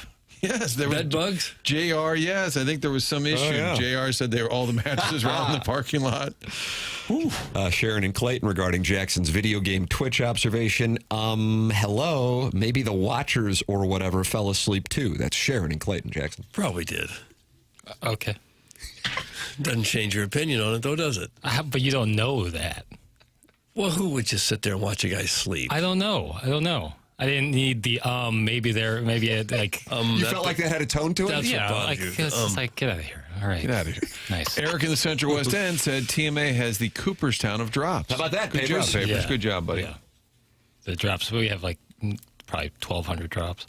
And you're the master at hitting those. You're over there like Paul Schaefer on the keyboard. Yeah, very similar. Paul Schaefer. Email in the morning after at InsideSTL.com. Design, air, heating, and cooling email today coming up on the Polos Plus dossier. We also have the VIP Auto Accessories drops of the week coming up on the program. And you can get involved in so many different ways here on a beautiful Friday morning in St. Louis. Fresh off a Cardinal win, and more importantly, a Springfield Thunderbirds win. You can call in, you can text in, you can talk it over in the Michelob Ultra YouTube chat, and, of course, email in for the Design, Air, Heating, and Cooling email of the day. The program's called TMA. It's presented by Brown & Crouppen on 101 ESPN.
This is Doug's favorite. Oh, yeah, this is it. This is a banger. Cut that off.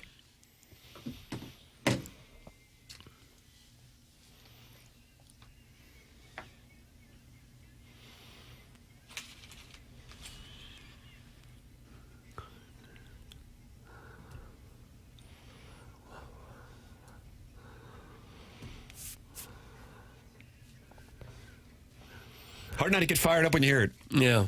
This is the kind of song that makes you just happy to be alive.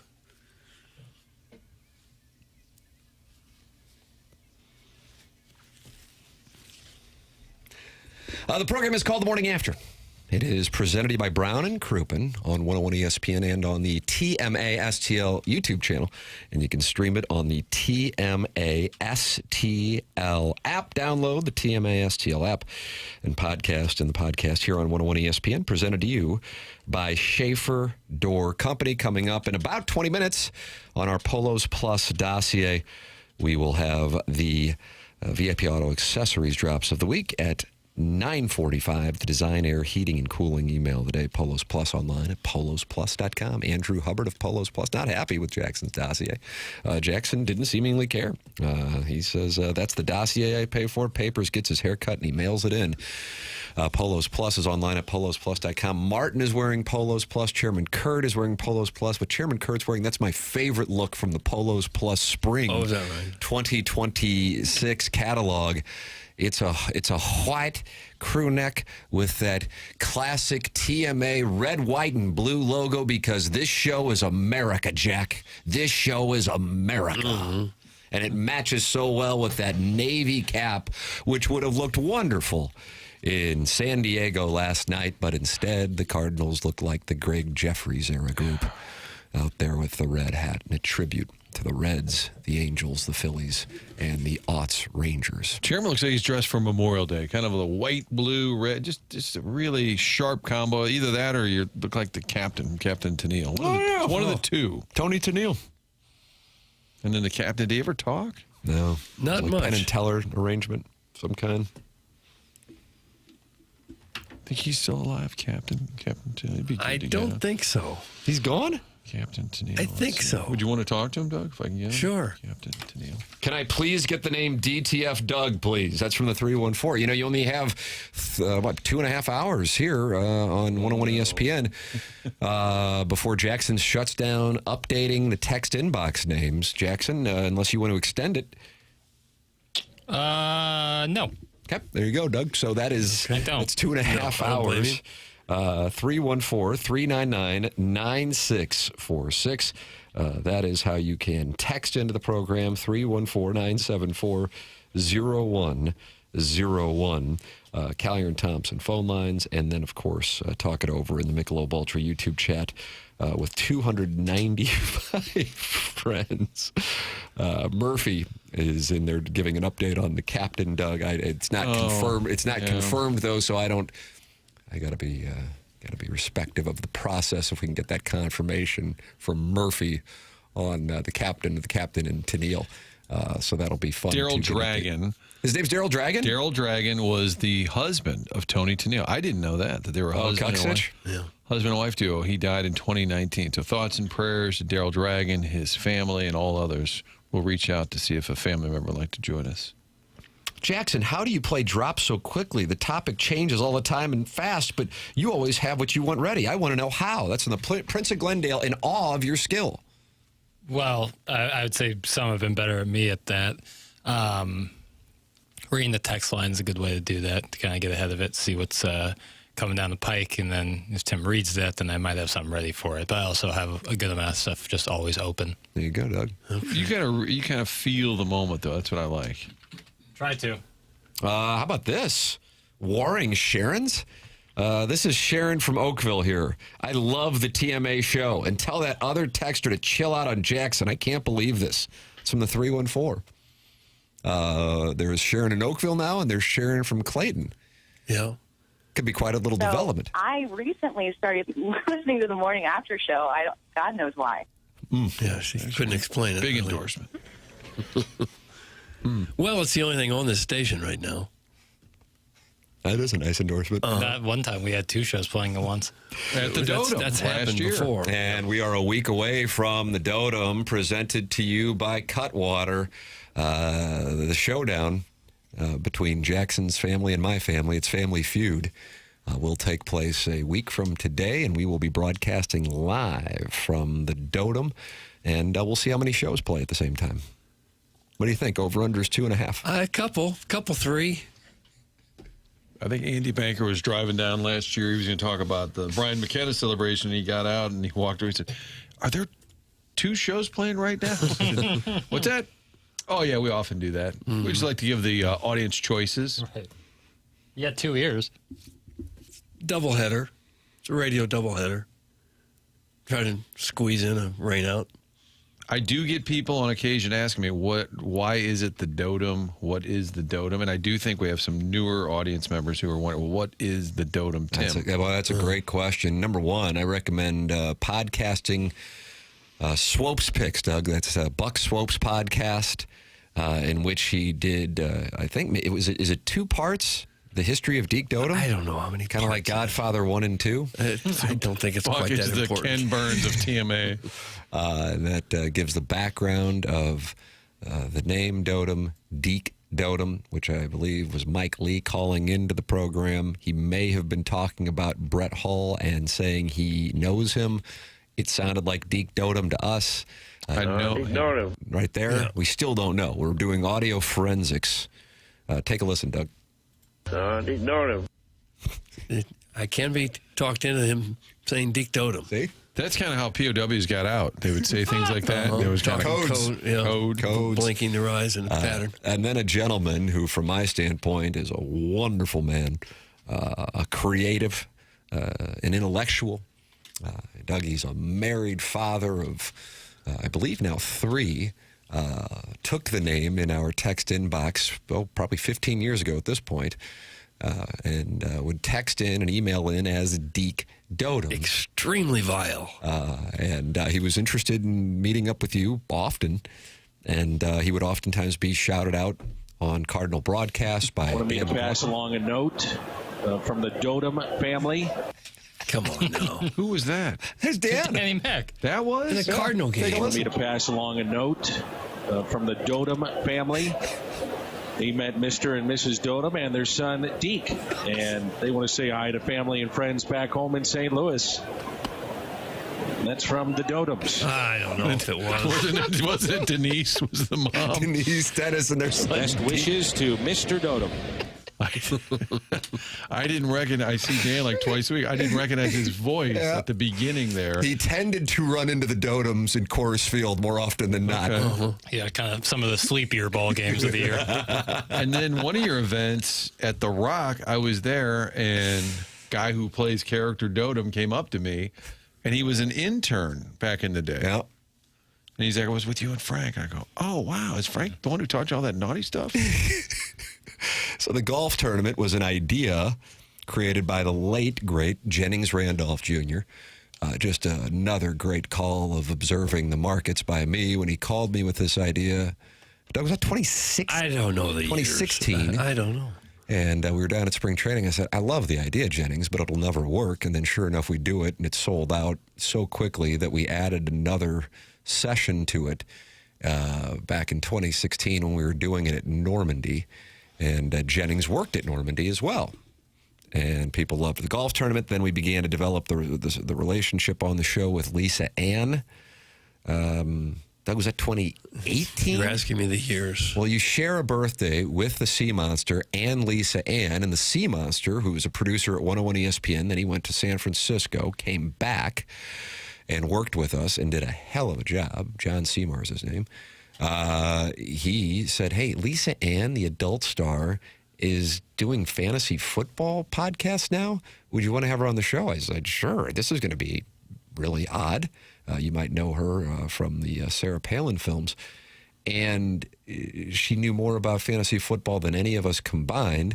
She starts to like the show, becomes a friend of the show, and then she flies in to go to the Dotem golf tournament, I think like 4 years. And then when Jay Randolph Jr. Passed away in 2022, She was flying in on her own dime because Jay had not passed away yet, and she wanted to come and see him from New York City. And then Jay passed away. We did the TMA year-end awards at Harpo's in Chesterfield, and Lisa Ann came in for that to pay tribute to Jay Randolph Jr., so she became a friend of the show. Unfortunately, she got sideways with Iggy. Oh, berated the hell out of Iggy. Yeah. Nobody gets sideways with Iggy. Yeah. And that ended her relationship with coming on the show, although I still text with her here and there. Jackson shared a bed with her in Jamaica. So when we get close to guests on this show, we tend to share beds with them. Gabe and I, for example, share beds all the time. Oh, yeah. Oh, Doug and Joey Vitale often bunk up. No, we don't. And so the golf tournament has been going on for, I guess, a decade now. And it was Jay Randolph Jr.'s idea that I said wouldn't work. This is the 10-year anniversary, right? Yep. But I don't think we did one in the COVID year. Right, like not every year. And then the one in 2021 where we kind of distanced ourselves from it when people were auctioned off, such as Jackson.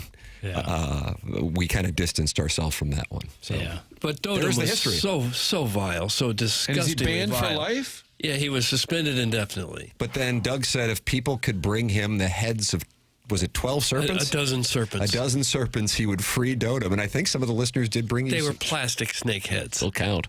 No, it didn't. And so there began to be a free Dotem movement. And they would yell it at the British Open? At Belle Reve, it could be heard throughout the fairways. Oh, what a delight. People held up signs saying free Dotem all over the country. They'd send them to us. Free Dotem. One guy was in Machu Picchu. Where's that? Is that Peru? Chile or Peru? Yeah. He was there with a free Dotem sign. He's packing his toiletries. Got everything, honey. Are we ready? Oh, God, where's my free Dotem sign? Right. It's also against the wind. Stop. Tiger in his first event this year. It's also written on Pesky's pole. Yep. Oh, you did that. Right? I did that. Yep. Down the right field line at Fenway. Well, he remains suspended indefinitely. Well, hopefully he'll show up next Friday. It'd be great. Oh, gosh. Stop by. Iggy ruined the whole thing. It's from Ray King. Oh, he certainly got berated. Did. Oh, I was just trying to get a couple favors. Why, Doug, is he banned for life? It's from the 618. Because he was so vile. But all he was interested in spending time with you. But said it in such a way that would turn your stomach. It was so horrible. I slapped a free Dotem sticker on a sign on a hike in central Spain. We're worldwide, baby. That's from Ray King. How about that? Didn't Ryan Kelly put up a billboard that said free He did, Dotem? right on I-44 at Arsenal. Yeah. ROI, baby. You better believe it. ROI, baby. But also taste the waste. Think about it. Back to you, Van. See, that was him. That was the Deke Dotem production. Tim, I wrote free Dotem on the Great Wall of China about 10 years ago. That's from Stephen Time, the brothers' time. Nice. You think we can get on all of the 7 wonders of the world? I don't think so. So some pyramids? Yeah, pyramids of Giza. Hanging Gardens of Babylon. Those are the old ones. We did those. What about the Screaming Eagle? Yeah, that's. We have a better chance. That's at a that. wonder. 7 wonders of the world. Anyone want to take a guess on the other ones? Oh. The Astrodome was the 8th. I know Chichen Itza is one of them. Yep. Attaboy Chairman. Andre the Giant?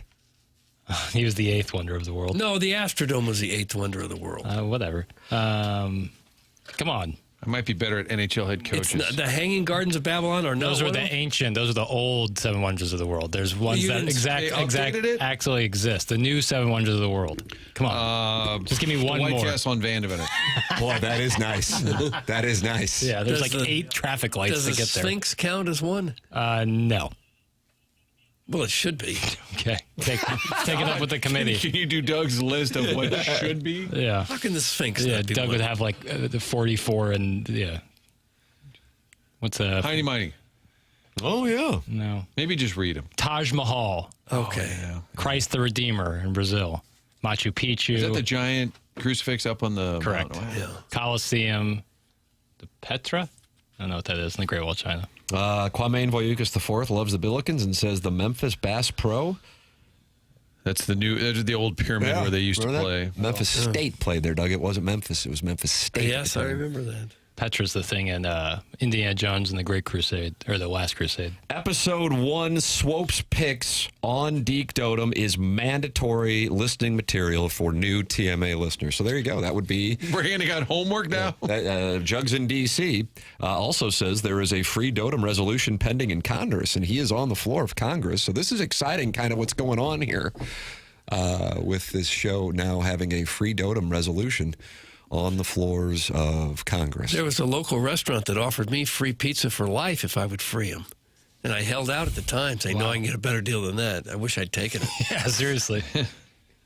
That would be a tough one, though, like 15 years later. Just to keep going back, and they say, who the hell are you? Every Friday, new management. Can you guys bring back some traditions of this tournament, like 3 fleshlights as prizes for a team of 4, or a cocktail waitress fishing for scholarships from Horny Fats and Sads? That's from Carlos Spicy Wiener. Doug, these are some of the traditions of the event. Right. Augusta has the green jacket. We have 3 fleshlights. It just reeks of class. It's old money. It's old money.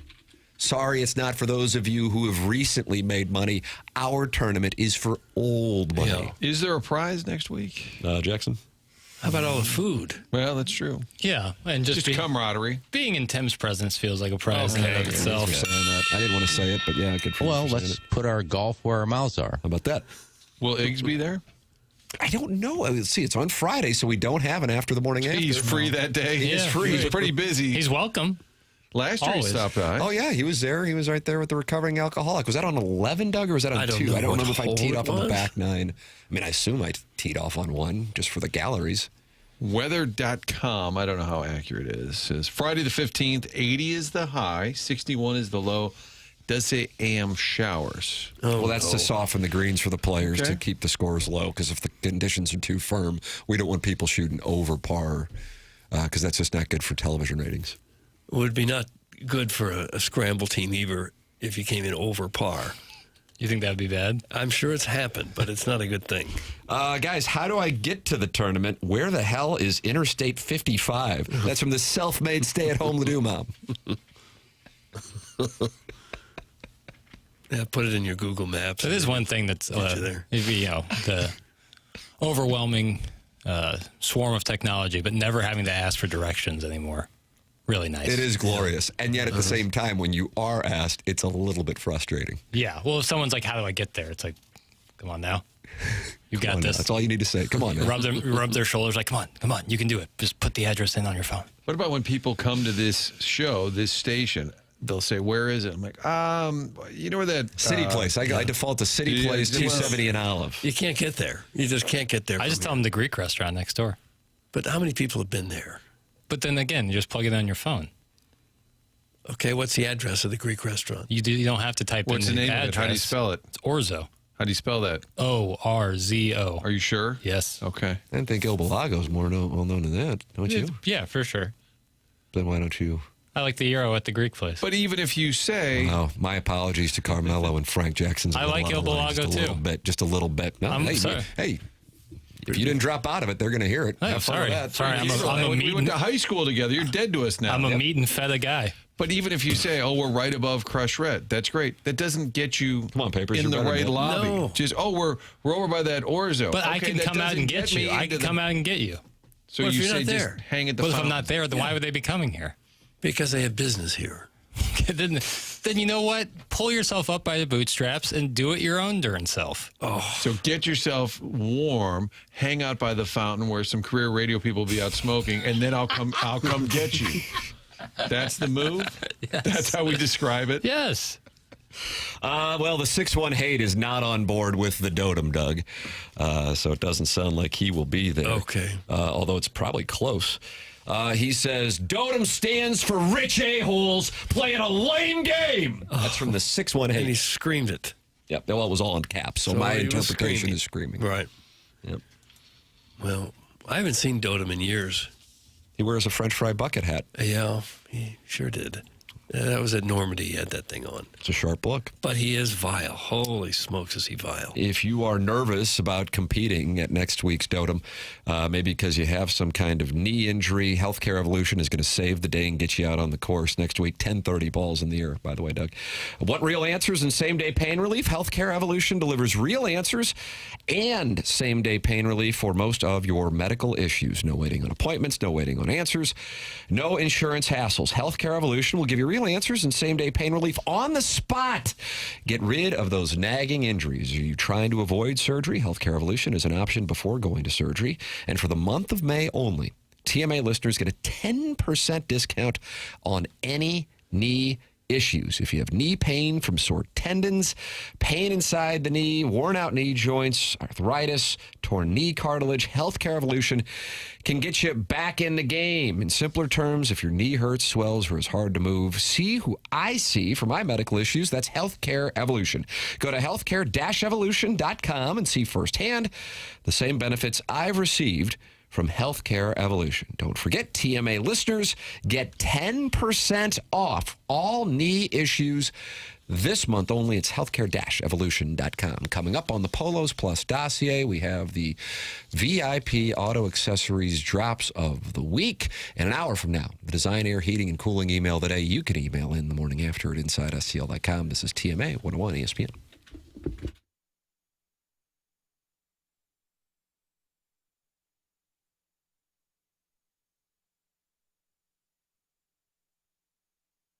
Hey everybody, this is Jackson here to talk to you about Lee's Famous Recipe Chicken. With Mother's Day coming up, your mom deserves more than just a card, and they know that better than anybody. Over at Lee's Famous Recipe Chicken, that's why they're doing 4 times rewards points this weekend. Starting today through Sunday on Mother's Day, 4 times rewards points over at Lee's Famous Recipe Chicken. Take care of your mom. Make cooking easy for her this time around. Don't make her get in the kitchen and start cooking for her own day. Go over to our friends at Lee's Famous Recipe Chicken and make it easy. They have an Ode to Mom special, a contest over at momschickenrescue.com where you can win a $100 gift card to Lee's. You just sign up at momschickenrescue.com to get more information. Super easy. And like I said, make Mother's Day easy for your mom and get some Lee's Famous Recipe Chicken. They're frying up some delicious chicken. They got those potato wedges. I mean, nothing screams Mother's Day to me more than potato wedges, biscuits, and chicken. From our friends over at Lee's Famous Recipe Chicken, again, 4 times rewards points this weekend over at Lee's Famous Recipe Chicken.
Doug, is this Party Man or Bat Dance? I think it's don't Party know. Man. I don't know which one. It's Party Man.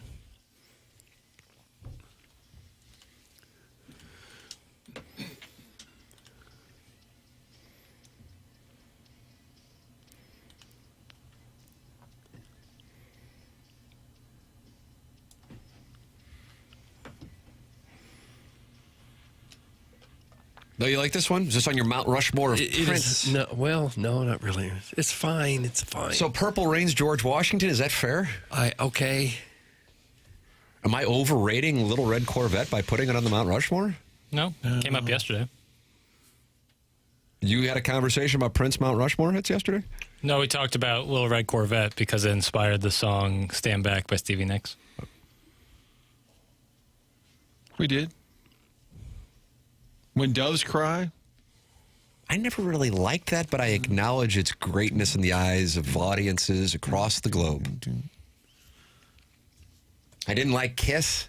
Cover, right, Doug? I didn't like that one either. Tom Jones? I was uncomfortable with, I was uncomfortable. Oh, what did you say? Raspberry Beret. Nah, I think that's live. I was uncomfortable with him dancing around with that little veil on. Oh. I don't need that in my men. DTF Prince? Right.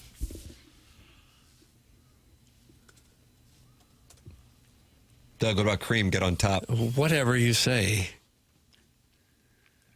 Cowgirl season. It's TMA 101 ESPN. The program is brought to you by Brown and Crouppen. They're online at getbc.com. You can watch the show and talk it over with other TMA listeners in the Michelob Ultra YouTube chat. Mrs. Janny Shanahan is in there. Okay. Another female listener. And says, can we get a Venn diagram of texters that hate the Dotem or golf in general versus texters asking for minor league hockey updates or semi-pro football updates? Is there a Venn diagram of that? Same crowd? Could be. I don't know how much overlap there would be there. Probably some. They want more minor league hockey updates. Martin, it's Tuesday, game 1, Wilkes-Barre. We've got it. Wilkes-Barre, Scranton. So they've got 2 cities on their side, kind of unfair. We've only got Springfield. Mm-hmm. Prince is the kind of man to steal your girl's clothes and then steal your girl while wearing your girl's clothes. Doug, that's from Shrimply Pibbles, who sends in pictures of his wife. Good text. Do you agree with the take? Yeah. I agree with Polos Plus dossier because it is time here on this polosplus.com dossier for the VIP Auto Accessories drops of the week. Morning after. Drops of the week. Yeah, you gotta drop it like a hot dog. It's a wonderful drop. Indeed it is. Flip that off. Flip that off. Flip that off. Flip that off. Flip that off. You have a whole hole in front of you, whole hole behind you open. You got the whole hole to play. Holes. I'll have the regular boy's haircut. Tell him, Doug. I like it all, free, really. yeah. I like it all. Yeah. Anything you put in front of me. She opened the door and showed me. I said, let me in. Read the room, Strode. How dare you, sir? I don't know that all this dry humping is going to go on. How dare you, sir? Hey, what's up, Rookie Mitch? Other 19 thought it was a sham, to be perfectly honest. Words were used like con artist, liar, salesman. How did you come to a different conclusion that I was able to come to in a very short time? I must have talked to different people. That's it? 3% of all people in the United States were having threesomes. JR, how about the lottery bowl? Mount Rushmore of most beautiful men with bald heads. Oh, for heaven's sakes. I don't think people in my age group know enough about Brian McKnight. That was drops of the week. Drop, drop, drop, down, drop, drop. Get it. Doug, the culmination. I don't think enough people my age know about Brian McKnight. Well, I don't know a lot about him. So it spans generations. Yeah. It's generational. It's an epidemic. Generational ignorance.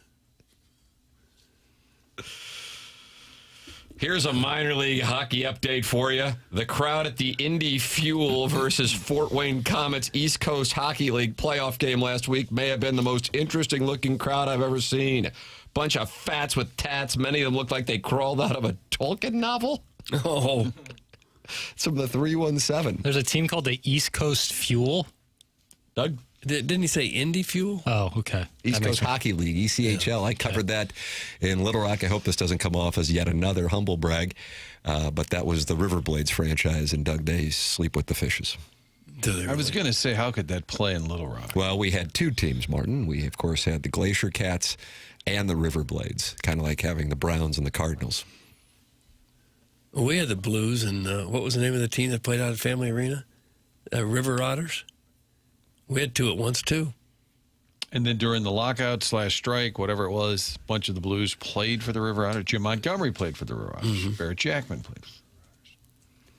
We had the Swarm at the same time as having Billiken basketball, Doug. Yeah. Yep. Doug Smith. And that died, Buck Grimm. too.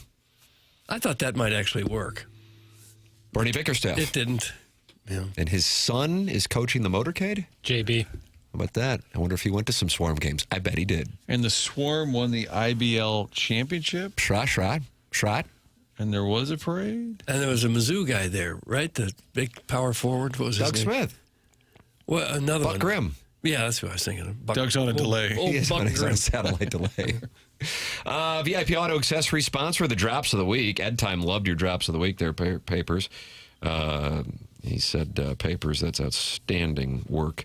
It's wonderful that people are acknowledging Thank you. the work that you're doing there. No, thank you. A lot of Jackie Jackson bouquets today on the text I think it's the new haircut. I think it changes won the him over. perception. Really? Yeah. It's a sharp look. You're going to have let me tell you something. You're going to have a big weekend. I hope so. Well, I hope there aren't any tax consequences with your haircut. But if there are, Mark Milton could help you through that. Maybe you have unfiled tax returns, tax liens, bank levies, wage garnishments keeping you up at night, or worse, you could be facing IRS criminal investigation. Well, there's a guy right here in town who can help you through all that. His name is Mark Milton. He is at stltaxlawyer.com. Mark Milton at stltaxlawyer.com provide a local and holistic approach to tax resolution. Got his accounting degree from University of Illinois, law degree from St. Louis U, and now he lives and works right here in the St. Louis area. He used to work for the Department of Justice in Washington, D.C., where he represented the IRS in tax cases around the country and received the DOJ's Outstanding Trial Attorney Award. This guy is one of the absolute best in the country at what he does, and he is here now to help you, or if you have a small business, through your tax problems. Any kind of IRS issue at all, you contact Mark Milton at stltaxlawyer.com. You'll be saying, no, I'm not guilty. I'm with Milty. Remember, the choice of a lawyer is an important decision and should not be based solely on advertisements. And, Doug, with the positivity, unfortunately, comes negativity to create that TMA balance. Okay. I thought it was one of his weaker efforts, really. That's from the 6-1. Okay. I don't expect that felt very good. Not right here today. It didn't. Everyone's got an opinion. All right. About that, It was this guy's nice at to peace. have Aggie, who is not on TMA, but he's on after TMA. Yeah. Sprinkle in some of the I think it's good to harvest from all of our sources. And somebody said, I like that verb, harvest. Thanks. read the room, Strode. I think Raby's Viva La Strode is one of my favorites. That's outstanding work by Chris Raby. Because it's also probably him being sarcastic. Doug, I'm telling you something. Not only do you have the Cardinals winning and beating good teams, no less here. That's 3 of 4 now against the Dodgers and Padres, these 2 weekend series here. But the Memphis Redbirds continue to rake. This is a hell of a situation going on at Memphis. Guess who went yard yet again last night as the Memphis Redbirds put up 11 runs? Jimmy Crooks. That's exactly right. I mean, now the man has 11 home runs. Nelson Velasquez, source of consternation in between the end of the spring training schedule and the home opener, got his 4th home run last night as the Memphis Redbirds put up 11 runs and continue to rake. And Jimmy Crooks, catcher extraordinaire, now with 11 home runs on the season down there. And just in Memphis. 95 at bats. Yes. Rake season. Yeah. That's what, one every 9 at bats or less than that.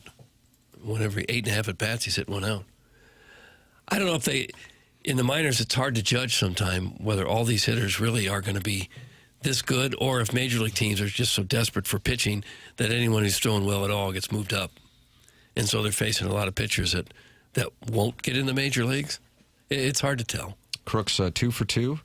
No strikeouts. Strikeouts being one of the main issues, I think, that he is down there. Brad Thompson talking about that with us yesterday. But 2 for 2 with a home run, 3 RBIs, 3 runs scored, and 3 walks.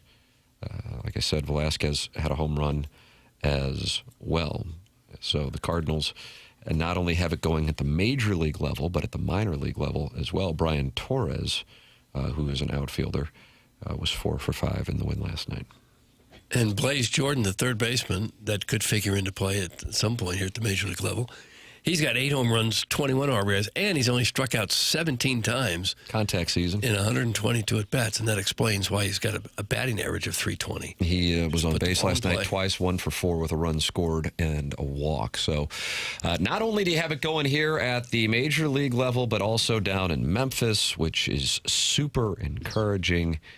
And maybe, just maybe, there is a turning of the page for the organization. It is 9:01 in St. Louis. Mark Hanna, sponsor of the 9 o'clock hour on TMA. In this 9 o'clock hour, we will have the Design Air Heating and Cooling email of the day coming up at 9:45. Perhaps one of the greatest moments of the, well, I would tell you the two, I think it's probably a no-brainer, but maybe somebody would tell me otherwise. Two of the greatest moments in St. Louis sports in this century. We will have the hometown hero telling a tale coming up. And then the other one, which I'll let you guess, hearing it from the opponent's side, and even how when his team experienced glory, it sent him into tears thinking about one of the low points for that team that was the greatest moment of the 21st century for our local team. That coming up. Oh, so in it's a like matter the of team moments. that the Swarm beat, that players haven't regretted. See, now, that's the thing. I worked on that tease for an hour and a half, and Martin just... He rained on it, didn't he? Oh, God. So whoever the Doug, Swarm who did the Swarm beat? They're now having regrets years later. I think it was the Arkansas Riverblades. They did hockey and basketball down there. The program's called TMA. It's presented by Brown & Crouppen on 101 ESPN.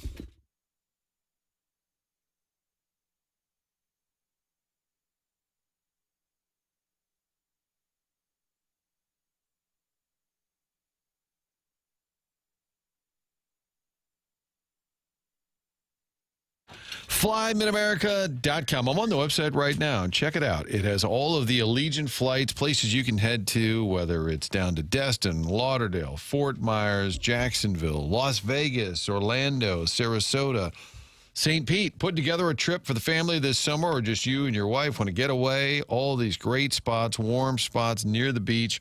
Book it at FlyMidAmerica.com. Located Mid-America St. Louis Airports in Mascoutah, Illinois, not far from downtown St. Louis. You're getting great prices to these awesome destinations. That's what Allegiant does. And then the airport itself brings you the convenience.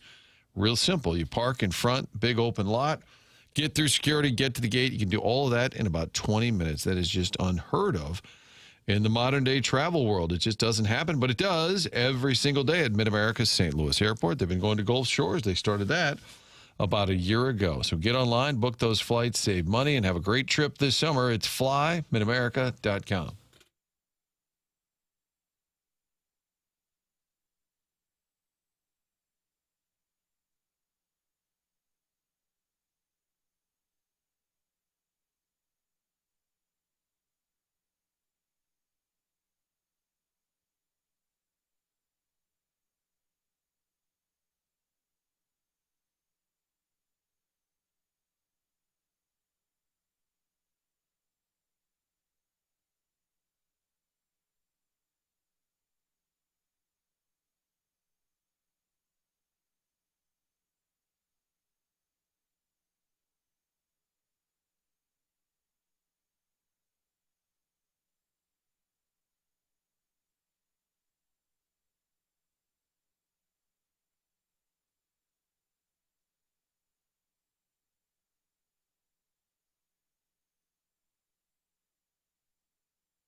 Hey, this is Jackson with a Sports Center update, and that's brought to you by Saliga Heating and Cooling. Last night in the NBA playoffs, the Thunder defeat the Lakers 125-107. OKC leads the series 2-0. Chet Holmgren, 22 points, 9 rebounds, and 4 steals. That was another Sports Center update brought to you by Saliga Heating and Cooling, a Daikin heating and air conditioning dealer.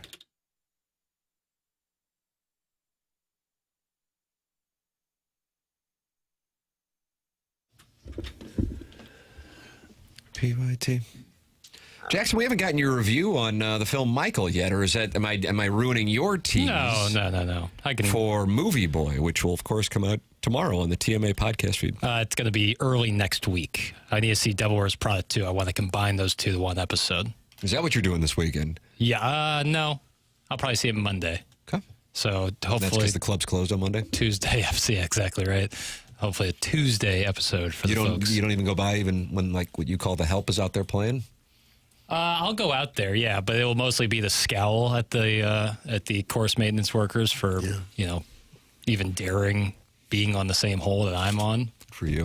Jose, are those cleats? But also at the same time, if one blade of grass is out of place, I'll be the first person to, passive aggressively send an email to the head of agronomy. Good for you. Yeah. Well, that makes sense to me. Yeah. So it's a real catch-22. No, more entertaining than I thought I would be. If in the movie there was not a singing and dancing number, it was borderline unwatchable. So you didn't like necessarily the dramatic interplay? No, sir. Wow. But I will say, Jafar Jackson plays Michael Jackson. He's his nephew. It's Jermaine's son. He had the hit Dynamite? Remember that, Doug? Dynamite from Jermaine Jackson? I just don't... Outstanding on the singing and dancing. That stuff was great. Fully entertaining. But, yeah, the stuff but there's just no story being told, and it's very hollow. Kind of like a highlight reel. Is more of like a highlight compilation than it is a movie or a story. But more entertaining than I thought it would be. I was entertained pretty much the whole time. It seems like you could put together a highlight compilation with the real thing. Yeah, probably. Just videos that are out there of Michael. It was cool to see, I thought they did a really good job with all that stuff, with like the singing and dancing. So my final question is it good or bad? It's bad. Oh, no. Oh, no. All that build-up. It's bad, but it's entertaining. And now it's on to your chick flick. Devil Wears Prada 2 is, I would not say. Devil Wears Prada, the first one, I would not say is a But by this the is a numbers major chick flick. This is a major chick flick. Yeah. Okay. Oh, Doug, you were dismissed. I like chick flick makes me think of the guys who like scream at us when we talk about golf. Like I equate them in the same category. Jackie, are you dating my wife? She saw Michael for the second time the other night, and then Devil Wears Prada 2 the next night. And they did nail the music and dance in the film. Doug, that's stepdad Gary who believes Jackson's dating his wife. No, I am not. Well, yeah, you couldn't admit that publicly. No, but I am very excited for Devil. I wanted to see Devil Wears Prada 2 way more than Michael, but I felt I had an obligation to see that, considering I've been saying I don't think it's going to be very good for a long time now. Would you watch it again? I would not. Wow. One and done, Martin. Yeah, that's a one and done for sure. I would watch scenes of it again. Like the Motown 25 thing. Oh, beat it. No, that was Billie Jean in the moonwalk, Doug. Really outstanding. But again, that was really well done. All that's out there on YouTube right now if you wanted to see that. Yeah, but you can't see Jermaine Jackson's son doing it. No, but you see the real deal doing it. Sure, no doubt. But who would you rather see? The real deal. I agree, but like different camera angles, they make it. They do it in a cool way. I don't know what you want me to say here. No, I think the reason why make the movie 61 if I could just watch highlights of Roger Maris? There's not many out there. Roger Maris. You're a great reviewer because you made me think that you were going to say good, and then in the end, you said bad. I really like it gets to a point where it's like kind of laughably bad at certain points. Oh no!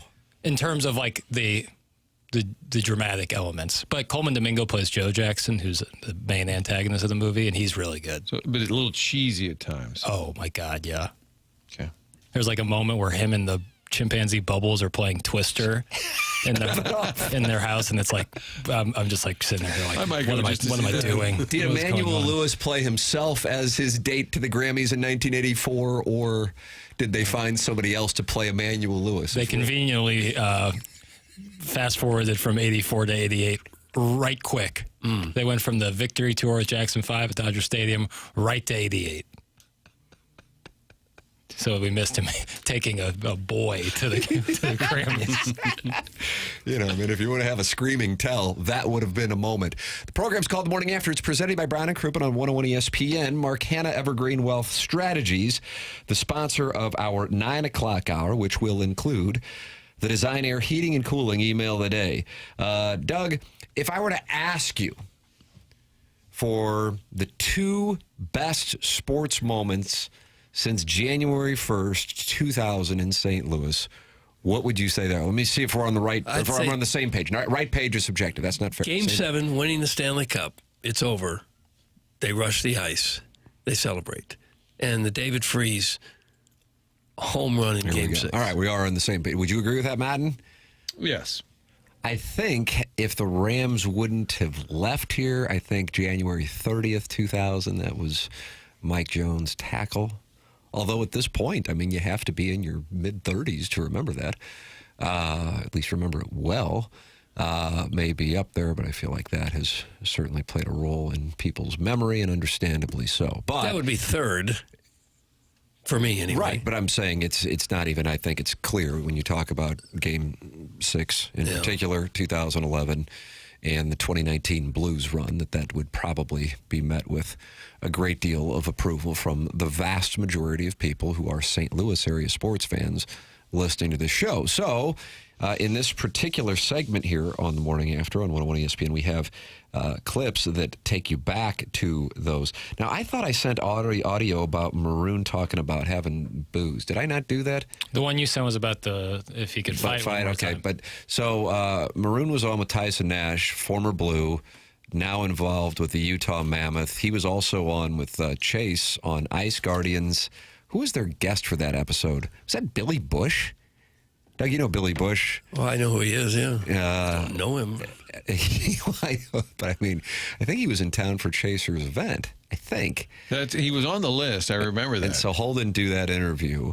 But Nash is doing all kinds of stuff, and I think he's got a good thing going in Salt Lake with the Mammoth. So he had Patty Maroon on.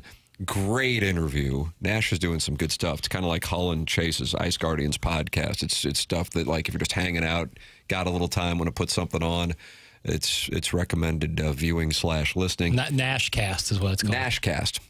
Here he is talking it over with Doug. You know him as the hometown hero from that 2019 run, in particular Game 7 against the Stars. Patty Maroon, and he's still got a burr in his saddle about a gentleman in particular. Okay. If you had one last fight, Patty, who would you want to just beat the absolute wheels off again? Jack-eyed. I would want him bad. Both my fights I had against him were fucking horrible. And he did like the old razor roof in Montreal. And then I fought him when I was in Chicago, and I just always got a bad grip on him. But there's like Montour is a guy that like always chirped me, and I took a suspension on him. I'm sure he's a really good guy. I would love to rip his head off. Always chirp me from the bench, and then I would get out there, and he's still yapping. But and I was like, Monty, I'm gonna literally. I chased him around the ice, and then they suspended me. But he's really good at what he does, of like chirping. But that's one guy I'd love to rip his head off. Was there one thing he said that got under your skin? No, he was just always yapping. It's like, you're fat, you're slow. What are you doing still playing in this league? How are you still playing in this league? Like, just always this. But it wasn't just once. It was just like all the time. He wouldn't shut up in 3 periods. And I'm like, damn, I'm going to kill this kid. What was the guy's name again? I was trying to pick that. It wasn't Eichel, but Jack It popped up on the clip. Let me pull up the clip so I can actually tell you. It's like spelled with like an X. Xavier McDaniel? Yeah, I think it was. Xavier Pinson, former Missouri point guard. Oh yeah, fun era. Yeah, it probably wasn't him. It probably wasn't Xavier Pinson. But, I mean, what a story. If it had been. I'll be on Tigerboard all afternoon. Yeah. I met Tyson Nash as a special fan of the game via raffle when I was about 7. I got to greet all the players on the way out to the ice, and he was the last to greet me. And I said, hey, break a leg. He later broke his leg in that same game. I wonder if he still thinks of me and blames me. Doug, that's from Steven Glansberg. Glanzberg. He was talking about Arbor and then XHEKAJ. Landing the plane. Jack Eye. That's Arbor Jack Eye. He's a defenseman formerly of the Montreal Canadiens. Ray King says Arbor Jack's Eye is a goon. That's who Patty Maroon wants to go with. 6'4", 240. Yeah, in the video. Oh, jeez. L'Habitant. And he wouldn't. Now, see, Nash was known as, do you remember the term that he had applied to him? When I say it, you'll... He was a pest. Pest, exactly right. Yeah. But then guys would respond to him, and then they said, then he becomes a turtle. Oh. This is a goon who plays the role of a pest that got under Patty Maroon's skin. He goes, sure, he's a great guy, but I want to rip his head off. So he wants to get back out of the ice one more time to get a piece of him. That is the Nashcast. I don't know where I was trying to figure out what podcast this is for our next audio clip. Did you, when I sent you the clip this morning? To the Majors? To the Majors? Yeah, it's the same one that gave us that Jonathan Lucroy story. Oh, is that right? About, Who's the host? To the Majors podcast is with Kevin Pillar. Okay. And Cody Allen. He's recently retired. Mm-hmm. I felt like he might have been playing as recently as last year. So they've had some good interviews on that. Yeah, really good. I've wondered about this for those guys who were on that 2011 Rangers team. You know, and here in St. Louis, it's not like, hey, let's see if Mark Lowe wants to come on and relive the worst moment of his life with the St. Louis station. But I do wonder about that. Mark Lowe was the one who pitched to Freeze. I mean, Feliz was never the same after that. Lidge famously, but eventually did bounce back with the Phillies a few years later, but he was not as dominant after that. Neftali Feliz, when Maroon and I had Freeze on the podcast, he talks about that. I don't know if there is an appreciation, at least locally, for how great he was. I think he was the Rookie of the Year in 2010. He was 7 for 7 for saves with the Rangers, back-to-back World Series for Texas in 2010 and 2011, right? They lost to the Giants in 10 and then the Cardinals in 11, and they did get back to the playoffs in 12, but they never were able to get close, again, with that team. So Derek Holland pitched the game 4, and I remember watching that game. Doug, you were probably there. Martin, you were probably there, right? Yeah. I may have been in the parking lot even. Yeah, doing the a live Sunday show. game also matched up with the Rams-Cowboys, Doug. Oh, wow. Okay. Right there. Across the parking lot. And, or was it that Rams-Cowboys game here? No, it was right across the street because we were able to cover, Chuck Marlowe and I covered both Cardinals and the Rammies, and that's when DeMarco Murray, I think, ran for like 400 yards or something. But the Rams still won as they were one Martin, to do at that time. if you take away that 90-yard run and the 85-yard run, we're right there. That's Doug's favorite coach, Steve Spagnuolo. So you could take those away. So Derek Holland pitched that game, and he was a young guy at the time. And there was a controversial call at first base the night before. Now, that game 3 is known for what? Do you remember? Alberto. 3 home runs. There was a controversial call in what was a close game before the Cardinals pulled away. The next night, St. Louis and Ron Kulpa was behind the plate. St. Louis guy. Right. And he was the target of a lot of Rangers fans' frustration from a call, I believe, at first base. And Holland was getting calls left and right behind home plate in a generous strike zone, and they shut down the Cardinals. Then they go on to win Game 5, so they come back here, of course, a mere out away from a world championship 2 different times before Freeze's triple, Berkman's base hit off Scott Feldman, and as I mentioned, Neftali Feliz, of course, in the 9th inning. And so Derek Holland is a fan of his former team, the Texas Rangers, who win a World Series a couple years ago. He goes to the game, and this is the story he tells on this To the Majors podcast with Kevin Pillar and Cody Allen. I'm about to get emotional, and I'm watching, and all of a sudden I see the pitch, boom, strike 3, confetti flies everywhere, fans are going nuts, and I'm recording it, whatever. It goes viral, but the whole time, that's all I'm thinking is, this is supposed to be my team, the 2011 team. This is what it's supposed to be like. So I'm recording it and everything, and I'm getting the reactions. I'm literally with the fans. I wanted to be with the fans, and I made sure. So I'm recording everybody. They're all high-fiving. We're high-fiving together. It was great, and I remember, okay, I'm done to record. I post it, and I sit there, and I give my report. Hey, congratulations, the Rangers win the World Series. Walk out, and as I'm walking out, I start crying because I'm like, this was supposed to be my moment. I'm crying in my truck and I'm getting ready to leave. And I just kept thinking the whole time, I was right there. Yeah, 15 years later. I mean, that would have been, 12, 13 years later, but it still rocks you. And, I mean, the look, my 4-year-old, we just watch YouTube Cardinal baseball games, in particular Game 6, 2011, so I have watched it. It never gets old, even though I've watched it probably for real 25 times this week. And the look on some of those guys' faces. I mean, Neftali Feliz looks like a kid who's on the verge of tears after you get that cutaway of Freeze staring down the dugout when he slides into third base. There's a cutaway on a slow motion replay of Elvis Andrus, and he's got his hands up in the air like stunned.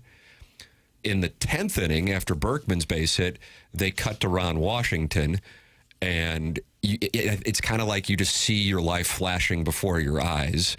Like, they were so overjoyed with Hamilton's home run in the top of the inning that they're like, okay, now we got him. We responded. And then when that happens again in the bottom, I think at that point they're like, not only are we not going to win this game, we're not going to win the World Series. And then the one that stands out to me most, because he was there after Poole's home run off a lidge, is Nolan Ryan. While the ballpark is shaking, he's sitting there in a top coat, like just gnawing on his fingernails as the president of the Rangers, and he sees his team blow yet another opportunity.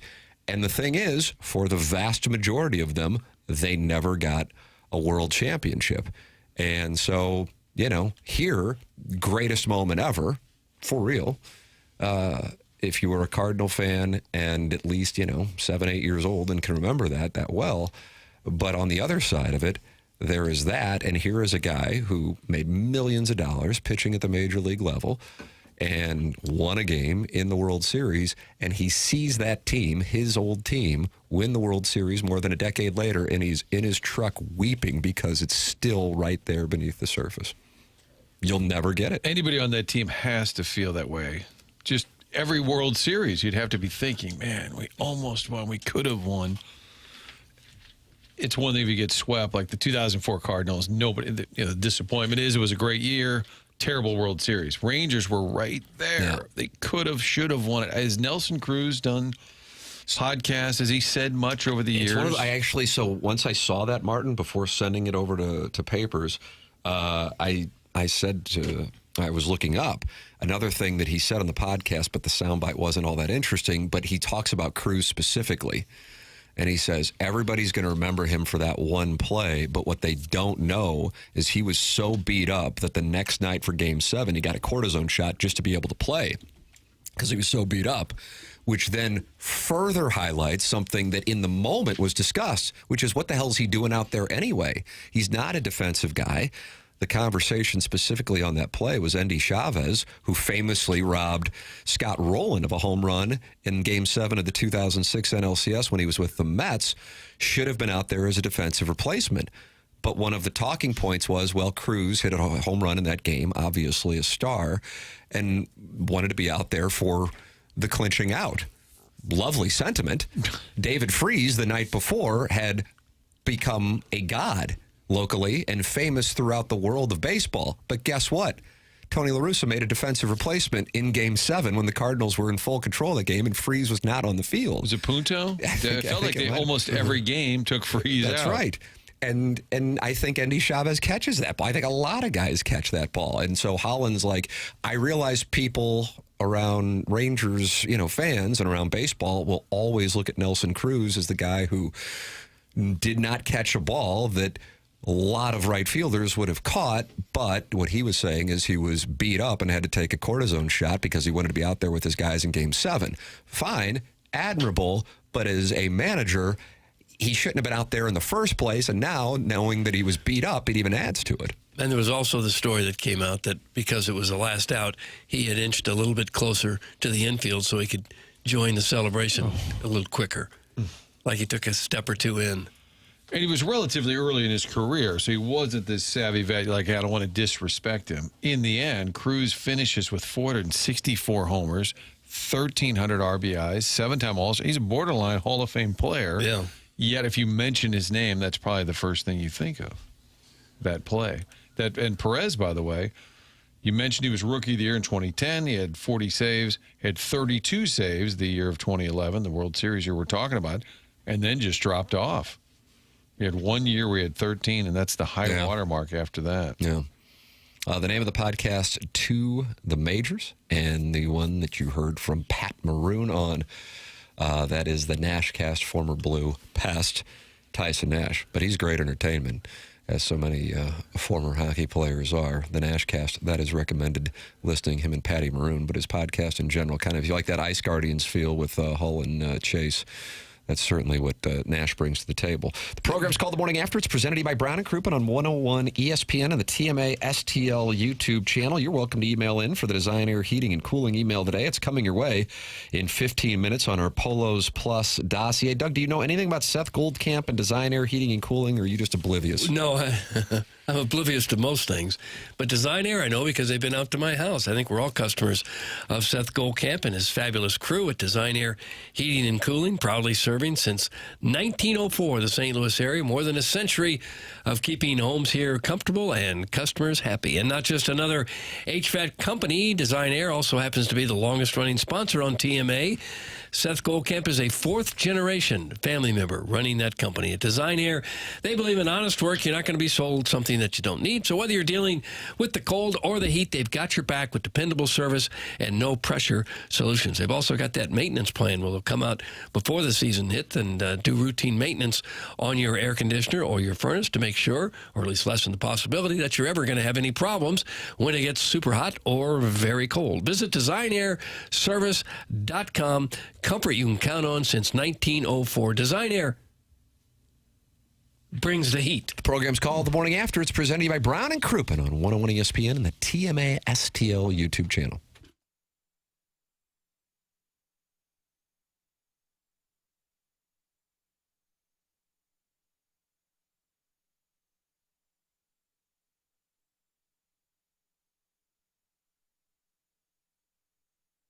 Michael's Flooring is online at igotfloored.com. That's igotfloored.com. Michael's Flooring, family, locally owned for over 30 years. Michael himself takes pride in helping and making sure his employees are happy and making a great living. Michael's passion is flooring. So when you order from him, he wants you to have the best experience for the best price. There is a reason that Michael's Floorings continue to grow through the 30-plus years. Employees love working for him as they feel like family, and he makes sure they're taken care of, and this then rubs off to the families buying the product as they know they have the best interests of the buyers at heart. They have it all, but carpet's awesome, and it's back. If so many varieties of all flooring and 3 easy-to-get-to locations in St. Louis. They are in Creve Coeur, Darden Prairie, and St. Peters. Come see why people are loving getting floored by Michael, and make sure you visit igotfloored.com.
Doug, is this because it's Friday and the skies looking toward the south here in Creve Coeur, Missouri are threatening? Yeah, I didn't think we had rain in the forecast, but now it says 85% chance we're going to get some. Looking at the radar, looks like a cluster of storms are making their way toward the gateway city, and they are over mid-Missouri right now. Welcome, friends. Headed right to the Mound City. Yes. They're going wild in the Mound City. Vin Scully, Matt Adams home run 2014. Right. Jackson Burkett will prove you wrong right now. Why would he say Mound City? Because he's the greatest play-by-play guy in the history of the game who didn't do games in St. Louis. Heard the Cahokia Mounds. Well, I know that's where it came from, but nobody calls it the Mound City. Vin T. Scully did. Well, they shouldn't have. Tonight on Fox, Battlehawks, will we have some riverboats rolling down the Mississippi? Oh, of course, because that's all we do in this town. Back really. On the shores of the Mississippi. We get on steamboats and paddle, go up and down the river. That's all we have to do. Let's see if I can get Kurt Menefee to drop a deep Dotem tonight. Oh, he's got to do that? Yeah. I want to see if I can. Oh, yeah, he likes calling football. All right. He does. He does.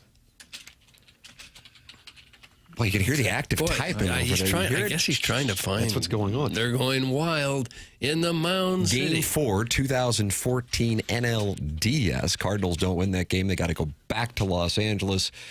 And Vin Scully with the call.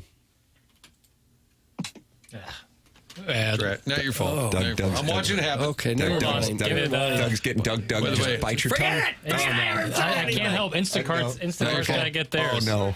Game-winning RBIs during the regular year.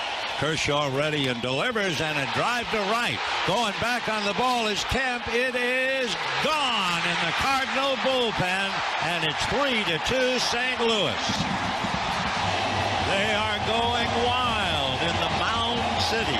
We don't call it that. Biggest moment of Matt Adams' career, no doubt. You better believe it. What else do you want Vin Scully to say? Yeah, so what else are you going to say? Hoosiers are going nuts. City. A gateway to the West, I would even give him that. The Mound City? St. Louis. They are going wild in the Mound City. If you were from anywhere else, you'd say, where are they? What's the Mound City? He hit that like a gooey butter cake. His wife, an expert field dresser. Yes. Pulled the rabbit from the snake's mouth. This is while Madison Bumgarner's pitching at Dodger Stadium. He wields a story about him being, taming some kind of snake. 2-1 pitch outside. So Bumgarner's wife... And he didn't have a color commentator, did he? No, That's so impressive. He did a 5-minute breakdown of Hugo Chavez during one game. and the decline of communism. Swinging a foul ball. I remember him telling some Beatles story of the Beatles leaving Dodger Stadium or something, and literally every 2 sentences was 2-1, pitch outside. So really, Shannon interviewing Glenn Close wasn't that out of bounds compared to what the great Vin Scully was doing. They say one of the miracles of Vin Scully was that the game never interfered with his story. Right. Somehow, he would always have time to tell the story. Like the count would go to 3-2 or 3-2 or whatever. Yeah. It was never, there's a ground ball to end the inning. We'll be right back. I'll finish the story. Calling us Mound City's better than Pothole Central. That's from Shooter McGavin. Do they call us Pothole Central? I don't know. I got to give some love to Kings Highway. They've done a lot of the work on that slab of road. It's gotten a lot better. But whatever you do, don't take 270 going north if you're on Highway 64 Farty. You cannot merge. If you're trying to use 64 Farty west to go to 270 north, don't do it. Yeah, take Palace. Don't do it. But don't take Palace because that's really backing me up every day. So please just stay home. Mound City is in Missouri, you morons. That's from the 314. Huh? It has to be a salute to the Cahokia Mounds. Absolutely. What else would it be a salute to? Nothing. Mound City in Missouri is north of Kansas City. So maybe he was viewing it as fans in Mound City, Missouri, were delighted to see Matt Adams of Pennsylvania go yard. Yeah. Irrelevant. Okay. The population 1,005 of Mound City, which is in Holt County, Missouri. My wife's bowl calls our bedroom Mound City. That's from former fan page moderator Neil Allen, Craig Paquette. Okay. It's just not a nickname that we use around Did you here. ever interview him, Doug? Vin? I tried once, and he said, "No, I haven't time." Oh, I love that. I haven't time. So he was polite about it. Yeah. Man, I like that. No, I don't have time would be standard, but Right. no, I haven't time. Man, I like that. You did I haven't time for the likes of you. Yeah, probably. You did interview Yogi Berra, though, and drew on him. I got a little bit of my Sharpie. I was trying to help him with his lavalier mic on set, and I had a Sharpie that was open in my fingers, and as I was putting on the mic, the Sharpie may have hit his khaki pants and left a big mark on it. How do you get out of that? No, it's tough. It's better than Earl Weaver, though. Did you tell him? No, I didn't tell him. I hope he didn't notice. Walked around all day. Hope he didn't notice. Grandpa, you got Sharpie all over you. The move would have been after the interview saying, Yogi, you got some on your pants. Yeah. The Mound City that he was referring to is that dump mountain in Valley Park. That's from Steven time. Is that correct? Trash Mountain? I didn't know that. Boy, there's a big one over there by the racetrack, too, in Illinois. That Trash Mountain there, that's huge. And a lot of them, they just throw some sod on top. Sure. And there's always birds up there picking at things. Don't drink the water anywhere nearby. St. Louis had many more mounds than Cahokia at one point. We have torn them all down, and only one remains. It's south of the AB Brewery. Thanks. That's from the 573. Yes. How about that? I'm not contesting the fact that we didn't have lots of mounds. I'm saying no one here calls us the Mound City. You know the name of that mound? What? Sugarloaf. Okay. The Sugarloaf Mound. And where is it? In a bluff near downtown. In a bluff near downtown. Which sounds like if you were like hiding buried treasure, you'd put something in a bluff near downtown. Where is there a bluff near downtown? That's what I'm trying to picture right Near now. the river? South of Flat. the brewery? It's in South St. Louis. Okay. It's currently being preserved by the Osage Nation. Oh, is it really? Mm-hmm. What's the, this is going to sound terrible because we all love our history, we love nature and science. What's the point of preserving the mound? Is it just... It's just been there forever. Okay. So. What else are you going to put there? It's good, pretty good for grade school field trips. There you go. Doug, anytime I'm around Tim, I stare at his pants. # large mound. That's from Doug's shaved BBL. This is an awful comment. We already gave away text of the day? Yeah. 3230 on your, is that your pant size? It is, actually. Yeah.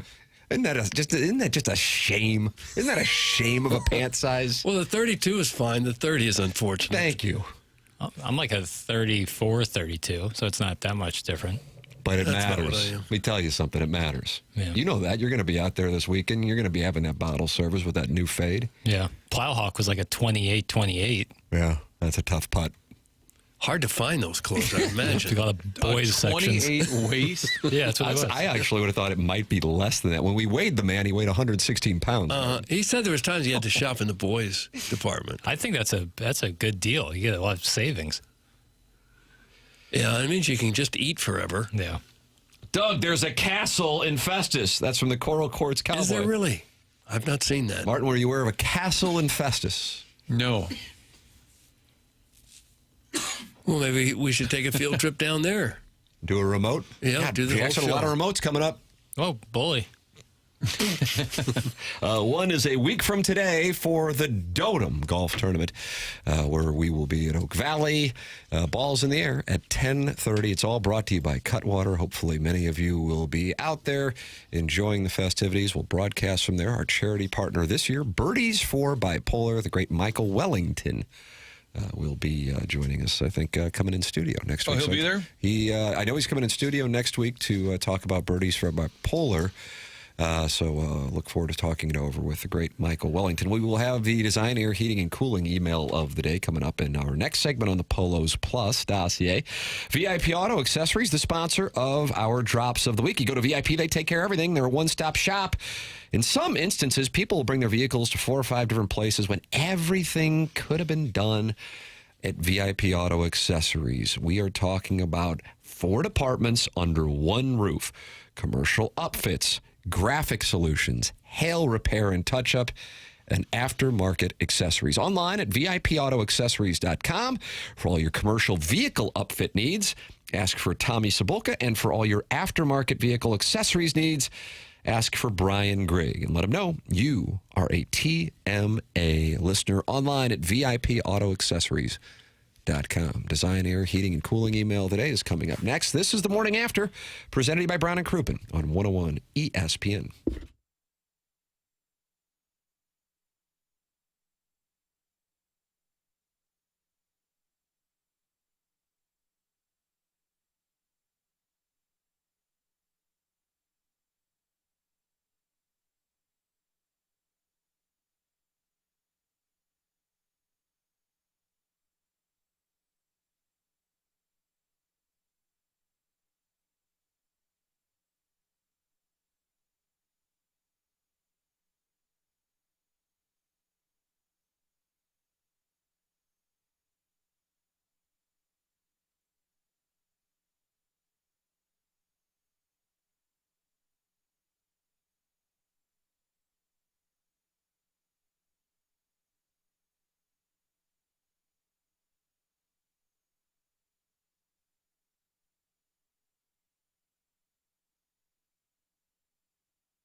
So good.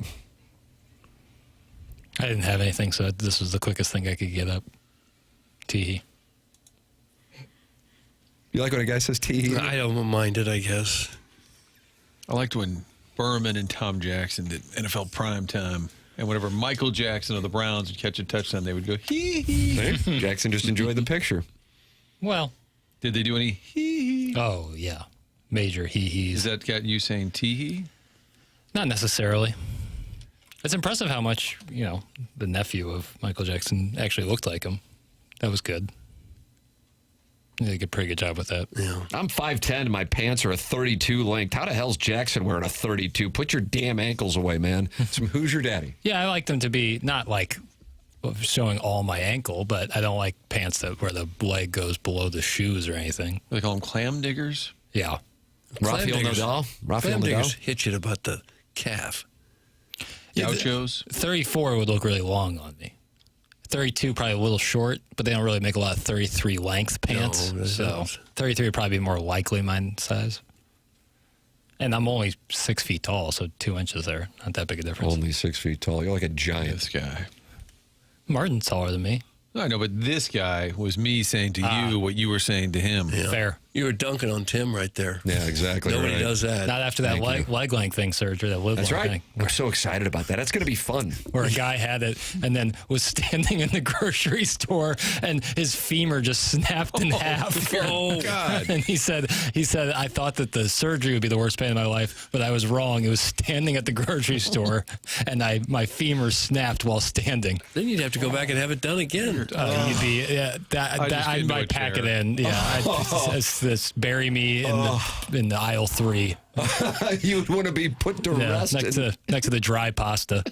Put me down. If my femur snapped while I was standing there. So that really happened? Yeah, that was, well, according to some guy's diary of his leg lengthening surgery. Oh, and that's really a thing people get. That is a real thing that people do. I'm considering it. Yeah. It's our 15th wedding anniversary, and my wife did offer it. You're going to walk around like you're on stilts. Yeah. You're going to look like that guy on the Savannah Bananas on the stilts who comes out to pitch. That's what it's going to be. It's not that great being tall. Doug, I'm 6'4", and my inseam is between 32 and 34. My torso is very long. That's from Beer Cats. Okay. That's the thing, yeah. Top So tall. happy to hear that. Johnny Drama talked about that being top tall. Long torso? Long torso, shorter legs. I heard Jason Tatum say the other night about his recovering from his injury. He said, well, my one leg is still shorter. Yeah. Is that going to work itself out? I think at this point, you get what you get. Yeah, I wouldn't. Probably not. Would you rather have one leg longer or one foot larger than the other? Eugene Levy had to wear right shoes on both feet in Best in Show, which made, spoiler alert, he and Catherine O'Hara's win at the Westminster Dog Show so emotional. Oh, it's actually not that uncommon to have feet that are different sizes. Some people, in fact, have to buy 2 pairs of shoes. Right. And that's why when you take a pair of shoes up to buy it, they open the box to make sure that they're the same size. Yeah. Because they don't want you picking one and changing the shoes in the different boxes. Average pant size of this show's audience is 46 by 30. That's from Steven time. That's kind of a weeble wobble. That is a weeble wobble. 46 by 30. Yeah. Well, we could set up a little measuring booth next Friday. Everybody just come and get your waist measured. But I've talked about that, whereas like some guys who might have a bigger boiler might actually, where the waist size would be like a 34, 36 because they place the pants under the boiler and lets it over. Yeah. Whereas if they were to go over the boiler, you now are creeping into the 40s. They call that Dunlap syndrome. When you're in college, you come home and they say, oh, it Dunlapped over your belt. You gained a bunch of weight. I have a digital scale. I may bring it out to the Dotem. We're going to see who gains the most weight during this tournament. That's actually not a bad idea. Kind of a fun observation here from the Houston trash can, but yet the Houston trash can has a 314 area code. A lot of women are out there, and most have different size breasts. LOL. How about that? And that's like the Mel text. Allen right there. That's the text. How about that? This week in baseball. Remember that show? Yes. That was a good show. I watched that. I've been watching for real, dead serious. Like I said, my YouTube now is just baseball centric. And I'm watching both 1982 and 1985 This Week in Baseball, and I couldn't enjoy it anymore. Yeah, Cardinals wearing the powder blues. What material were they wearing then? All the teams wore that? double polyester, probably. Yeah. I don't think they bring that back now. No, But it looked better than... You like that? I like the pullover. The V-neck That's what it pullover was. with no belt. I thought that looked really cool. What was the show Johnny Bench did with the San Diego Baseball chicken bunch. and, That was Tommy Lasorda. Man. Ozzy would be on there. Yeah. Wizard. Johnny Bench was really good as a host. He was a natural. No runs, no drips, no errors. They're That was his bringing commercial back for this Krylon. weekend. There's some form of This Week in Baseball that's coming back, like currently. But I think they're using the Mel Allen Open. Oh, good. How about that? Shooter McGavin played them in 61. Played Mel Allen. The great. Oh, is that right? That's a nice fun fact. Yeah.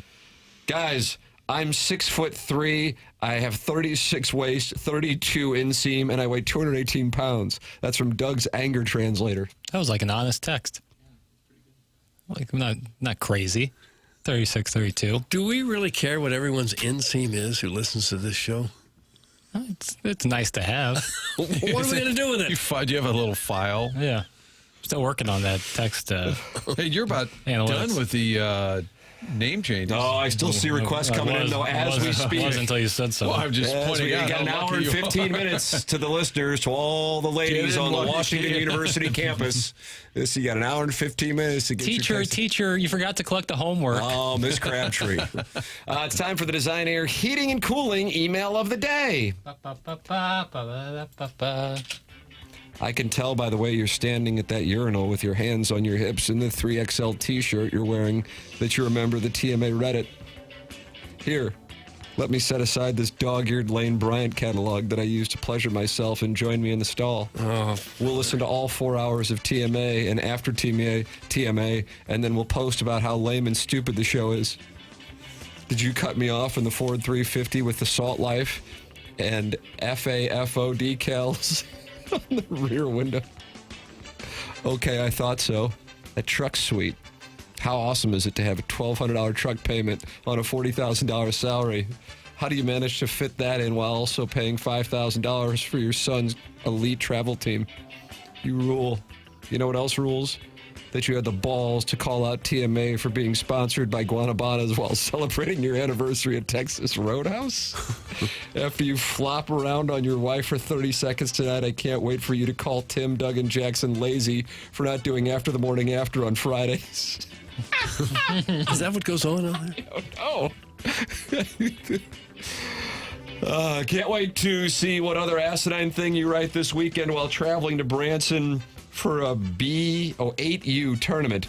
My nipples are hard. I am excited. That's from Dad's business partner. Dad's business partner. I was a boy. He was a man in all yellow from scalp to toes. I was down on my luck. No job, no car, no bed to sleep in at night. But that day, I really felt something was going to change for me. We met at the Hill. I came there by way of foot from South County, and when I noticed him, my eyes couldn't turn away. Smoke was billowing around his head like a white mullet. As I sheepishly approached him, his eyes never broke the line of sight he had aimed at me. Can I join you for 2 cigarettes? I murmured. Why not? He said with a voice that sounded aged and wise. I'm only a Festus 4. Why were you looking at me when you could have your pick at anyone in this restaurant? I asked. With a smirk on his face, he replies, I believe you could be a 5. After all, they both equal the same when divided by 2. I was quivering. I could barely muster up the strength to ask, would you mind making me salmon and having a few drinks at your place? He paused, looked me up and down, and bluntly said no. I was disappointed. I really thought I was going to have my chance to stab and rob that wrinkly and bitter man. Jesus. Doug, that's from the Tin Man. The Tin Man. I've had a lot of time for personal reflection since my suspension. You're right, Chairman. I didn't like what I saw in the mirror, but damn it, hey, at least I tried. And for that, I will never apologize. There is nothing like hearing in the 7 o'clock hour Tim stating the schedule for the show and finding out there will be approximately 0 interviews or other programming. Maybe if TMA started spending more off-ice time with each other, bonding, there would be more of a buy-in to production, which would prevent the lackluster schedule like today. Or just open up the phone line so I can hear more of the local chuds. Doug, just because you received your life-changing 4-figure deal back in 1926, that doesn't mean you can just pack it in for the rest of your career. Be the veteran we need in the clubhouse. Be the leader. Be the change. That's from Dirty Dan the Garbage Man. Dirty Dan the Garbage Man. Jackson says he has blue feet. Yeah, I think he's really coming into his own. All fair, cleaned it, and trimmed it.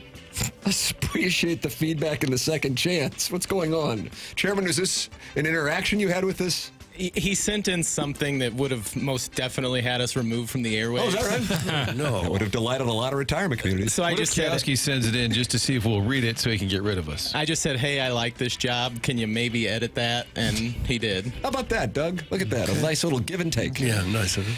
Greetings and salutations. My wife and I sat on our new couch in the State Streets neighborhood feeling like minor royalty. We had the house, the whip, the Ring doorbell, yet something felt missing. Honey, it's time, she said with the seriousness of a sports update. I opened my laptop and logged on to our favorite local meetup site. And there he was, a man with flowing gray hair and the confidence of someone who hasn't used sunscreen since the Reagan administration. Free tonight, I typed. I can be there in 3 hours, he replied. Just heading to a haircut appointment in Warrenton. Naturally, hair like that doesn't maintain itself. We waited, debated whether setting the thermostat to 69 was too bold, and refreshed our drinks. Eventually, freshly trimmed and majestic, he knocked. My wife greeted him in her robe, and he gave a solemn nod, the nod of a man who had seen things. He settled onto the couch like a visiting dignitary, announcing he would not be doing any work. I handed him a Busch Light, and we watched the Blues game while discussing Spanish telenovelas. By the third period, our guest stood to leave. Gotta run, he said. I haven't checked the TMA Reddit page in 4 hours. Same time next month, my wife asked. Already in the calendar, he replied. As the door closed, we leaned back on the couch, satisfied. This was why we moved to the state streets. Toodles, Doug, that's from the TMA Troubadour. TMA Troubadour. And finally, Doug, there's a monster truck rally here in Waterloo tomorrow night. I've got an extra pit pass. Hit me up. We can horse around at my place afterwards. That's from Doug's Oil Boy. You like that when somebody makes a horse around? I don't want to horse around. Why not? With an oil boy? You and I horsed around in Florida. Clip that off. But this is an oil boy. We would get in the pool and splash each other. Oh, is that right? It was really cute. Send pics. Yep. That's the Design Air Heating and Cooling email today. We will announce the winner at 10:55, and then you'll have BK and Ferrario coming your way. Because of our laziness, we do not do after the morning after on Fridays. No. Couldn't be bothered. Thank you. I mean, 4 days is enough. Martin's headed to onboarding. I'm transfixed by the Skip Bayless, Stephen A. Smith reunion, in which Skip Bayless has just ranked LeBron James as the 9th best NBA player ever, and they are arguing about it. Sweet Lord. Troll 101. And it is captivating. I don't know if we just simulcast it, but it is good. He's got Magic at number 2. You got a problem with that? Yes. What? Jackson will go over his list coming up. The program's called The Morning After. It's presented by Brown and Crouppen, 101 ESPN.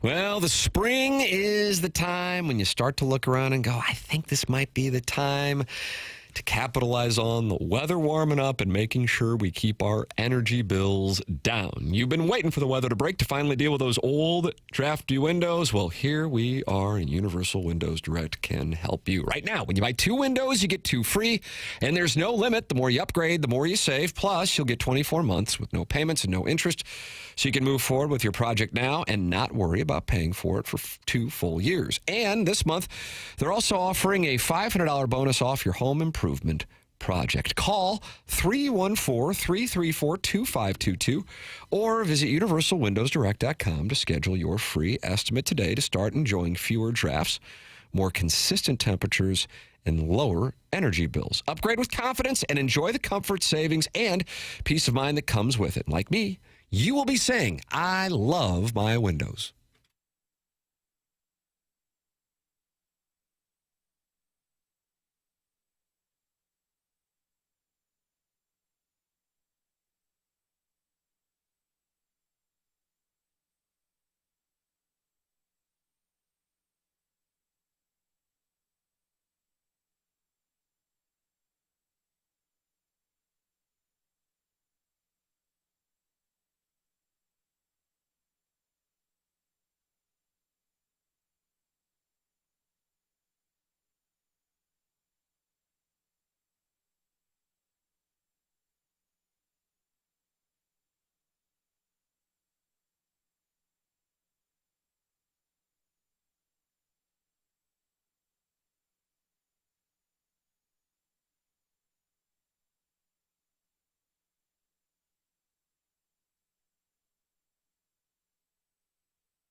This is Jackson with a Sports Center update brought to you by Universal Windows Direct. Cardinals, Padres tonight, 8:45 p.m. first pitch on Apple TV. Michael McGreevy on the mound for the Redbirds.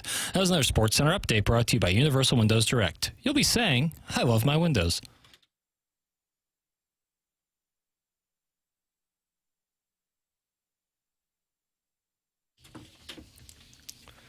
This is the Morning After, 101 ESPN. Tim McKernan, Doug Vaughn. Chairman Kurt slides into the dais in the 10 o'clock hour. Jackson Burkett on the ones and twos. We welcome you to participate in the show by calling in, texting in, or talking it over in the Michelob Ultra YouTube chat. That's youtube.com/TMA-STL. If you call in, you'll be calling in the Callier and Thompson phone lines at 314-974-0101. Doug, do you have any thoughts on Callier and Thompson?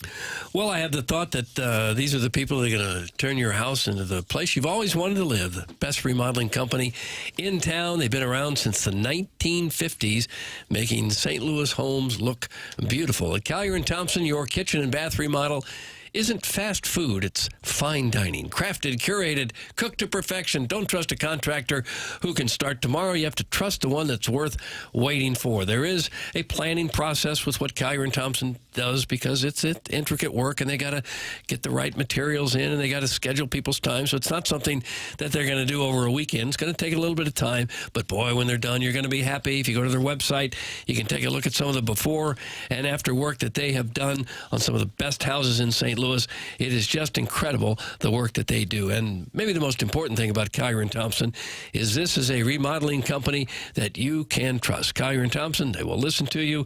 They'll understand your ideas. They'll provide a steady, informed, and thoughtful process, not going to rush it. Whether you're doing a kitchen, a bathroom, a basement, wine room, fireplace walls, whether you need your whole house painted, Callier & Thompson can handle it all. They've got a showroom with more than 10,000 square feet. They've got an appliance section with top-of-the-line appliances, more than 20 kitchen displays where you can go in and get some great ideas of what they can do to your house. Callier & Thompson on Manchester Road in Manchester, right there next to Uncle Bill's Pancake House. Come home to quality online at CallierandThompson.com. Tim McKernan, Doug Vaughn, Chairman Kurt, Jackson Burkett with you here on the program. And we welcome you to participate by texting 314-399-9646, by calling those Callier & Thompson phone lines at 314-974-0101, or by opening up your YouTube app, type in TMA-STL, subscribing to the YouTube channel. Hey, Tim, I am taking questions, Doug, and He-Man has one. I'm curious. Sometimes you let the intro play for a bit, and other times you get right into it. When you go right into it, is that a way to let Jackson know that the song was a poor choice? We don't really think about it that much, frankly. Doug's speaking for me. He-Man with the question, but I like questions, and I'm happy to answer them. Here is the reality. Doug, I think it was Kevin Demoff, who was considered one of the greatest St. Louisans of all time. Yeah, a true statesman. When he went to Los Angeles and went back to his high school and spoke to the school, which was later used the audio in a lawsuit. Fortunately or unfortunately, we were still in the playoff mix, which is what executives usually say. Yeah. So, He-Man, fortunately or unfortunately, my nature is to do long segments. It's just the way that we grew up doing this program. And on this particular presentation, sometimes because I'll do long segments in the 7 and 8 o'clock hour, kind of like a guy with a boat purchase. I might be upside down toward the end of it, and I got to catch up. Well, sure.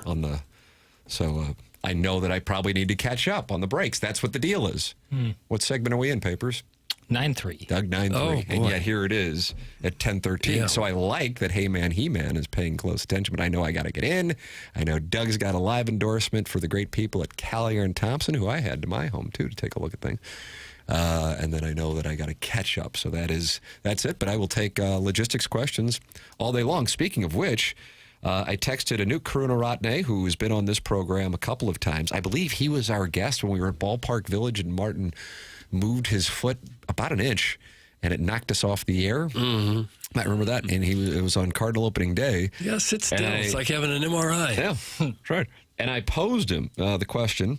I said, random question. We were just discussing why MLB teams do not post-game sound/video on YouTube.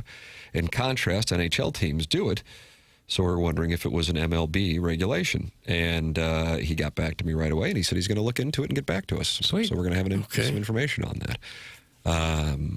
Along those lines, with the win last night for the Cardinals, you will be hard-pressed to find video of the post game. But when it comes to Blues games, the Blues do have that. But again, I keep saying that this is not necessarily a Cardinal thing. This is an MLB thing, because I've looked for other team stuff when they're on the road. And it strikes me as a missed opportunity.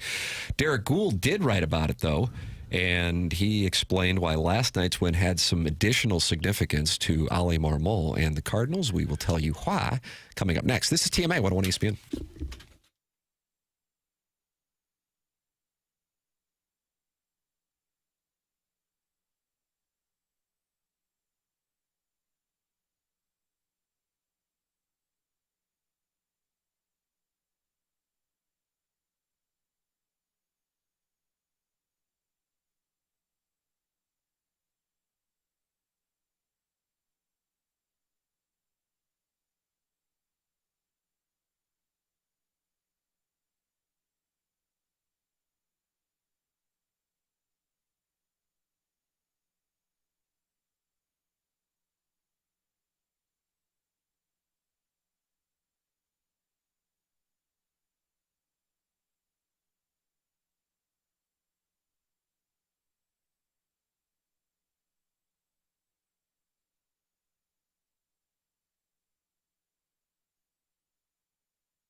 How great is that, Doug? Boy. It's TMA 101 ESPN. Tim McKernan, Doug Vaughn, Chairman Kurt slides into the dais in this Design Air Heating and Cooling 10 o'clock hour. And little Jackie Papers is on the ones and twos. I said in response to He-Man's question, I said, I'll take questions. Doug prides himself on not taking questions. And then a bunch of questions came in, so I'm happy to answer said questions at 314-399-9646. And you have 42 minutes. That's it. To text in and say, hey, Jackson Burkett, could you please update my name to this name? Because once 11 o'clock strikes, Jackson's done until June. which means you're just a 314, a 618, or a 636, or a 573, or a 217, or a 816, 913, any combination of numbers, and not a name. You deserve a name. You're special. Oh, gosh. What? You're special. Okay. We're all special. That's awesome. Yeah. We're all really cool. Ali Marmol said last night in San Diego was a test he was looking to see if his young team could pass. The Cardinals were playing in front of a huge crowd at Petco, 44,966, one of the biggest crowds they have played in front of. And then they were dealing with Michael King, who had a great start. He hadn't been great this year, but he had a great start.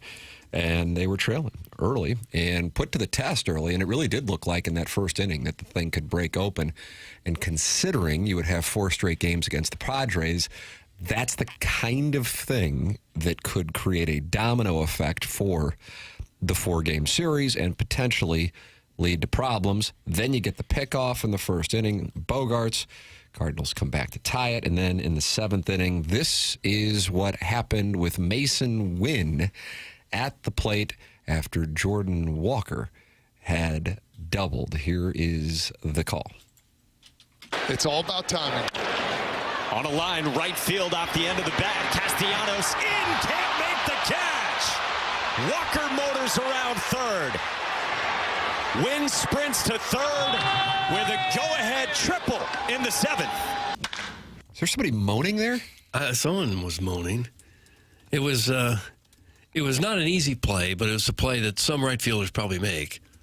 In this case, it was a difference in a win, and who knows, it could have been a loss had they not scored that run. And then, after taking that 2-1 lead, you have a combination of Soriano, who is emerging, and Jojo Romero and Riley O'Brien get through 9 Padres hitters, 9 outs, 29 pitches.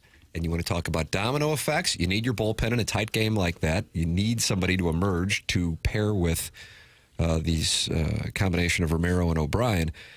And you get it in a low number of pitches, which then should free them up to pitch tonight if they are needed. But as we were saying, we expect friend of the show, Michael McGreevy, to pitch a complete game shutout. Probably a perfect game. I would think so. You'd hope. There's a TMA bump.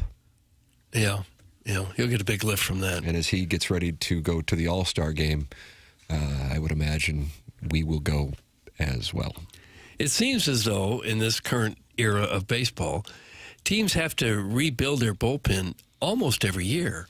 I mean, the names get shuffled out there even during the season.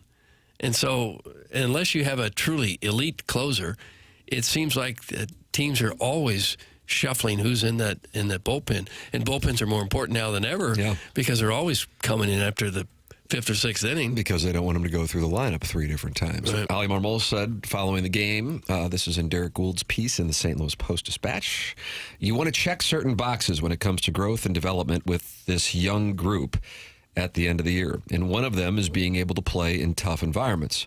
I'd like to see another group as young as ours that calm in an environment like this. There wasn't a single player in the dugout who was sped up by any of it. Close game, good game, that's what you want to see. I'll be honest with you, that didn't even really cross my mind as a potential thing, but that's something that Ali Marmol was quick to point out in his post-game comments, that kind of atmosphere with a young team could potentially get in their heads, but didn't see that. I guess it was on the brink potentially in that first inning. But that is a great win.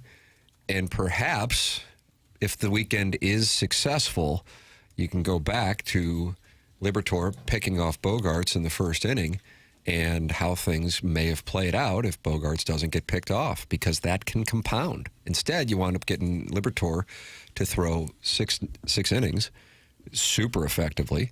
The team is able to keep the game to a one-run game and then able to come back. That's a significant mental error by the veteran Padre. I wonder if the Cardinals will look for somebody to hit behind Walker who can do a little bit better job than what they're getting now. Because at some point, if he continues to hit like this, and he had 2 doubles last night, they're just going to start pitching around him, I think, more often. No one's doing that now, but I think they might start doing that unless they get a little bit more pop out of that 5th spot. Maybe it's Blaze Jordan. It could be. Maybe it's Jimmy Crooks, who hit his 11th home run last night from Memphis. Doug, earlier you said how many at-bats it is? He hasn't even gotten to 100 at-bats yet. 97, 98 at-bats. Also important, no strikeouts last 95. night for Crooks, and he walked 3 times. His discernment at the plate is one of the reasons why there is pause given to bringing him up, but that is encouraging with what's going on down at Memphis, by the way. Nelson Velasquez, who many were monitoring with a super strong spring training, hit his 4th home run last night for the Memphis Redbirds as both the Cardinals and Memphis get wins last night. McGreevy on the mound tonight for the Cardinals as they try to make it 2 in a row. And I recall saying a couple of weeks ago that, you know, this is going to be a really difficult stretch on the schedule to take you back to it after they got to play in front of friends and family in Miami. You got a team with legitimate world championship aspirations in Seattle coming to St. Louis, and that did not start this whole thing off real well by getting swept. And again, kind of on the brink in what would have been a silent loss to the Pittsburgh Pirates to open up the 4 games in Pittsburgh. And then you're sitting there going, okay, at this point now that's 5 in a row. If you remember, the Pittsburgh bullpen was combining for a perfect game before Burleson's little, Doug, do you call it a little nubber? Sometimes I do. Little nubber. And the Cardinals come back in that one, and they win that game, and then they rattle off a bunch of wins, not just in Pittsburgh, but then the first 2 against the Dodgers. Tough one on Sunday. Really not much to say about that one.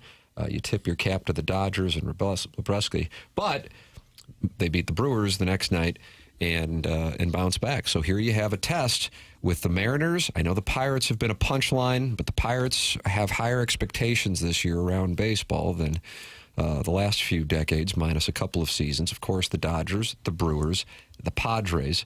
That is a test.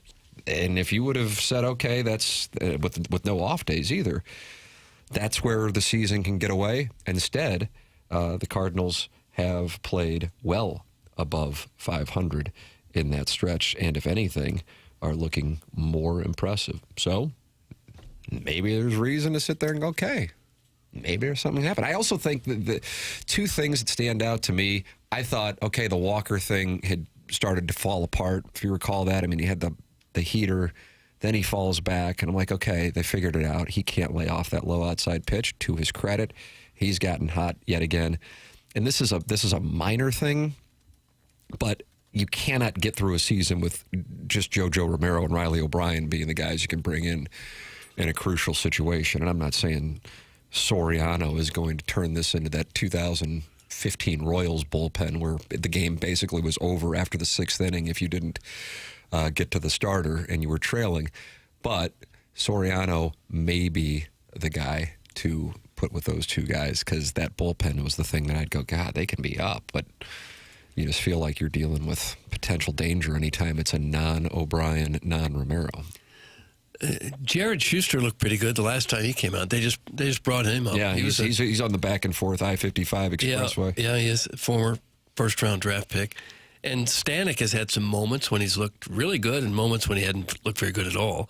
Would you say wide delta? I'd say a pretty wide delta with him. So those are 2 guys that maybe if they get it going a little bit, you could add them to the Romero, Soriano, and O'Brien trio that you're using now in close games when you're ahead.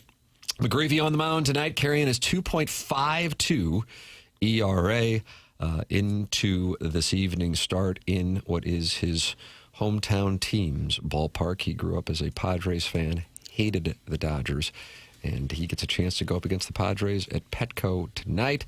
And he was mad that we didn't invite him on the show after 6 shutout innings against the Dodgers. You'd have to think he will argue with Ollie Marmol to stay in for 7. Was it Shuddy? Yeah. 7 Shuddy? 7 Shuddy. I hope he doesn't just serve up the Padres a bunch of lollipops just to get back at us. You think that's what that's going to be about? Well, I hope not, because we made him awfully angry.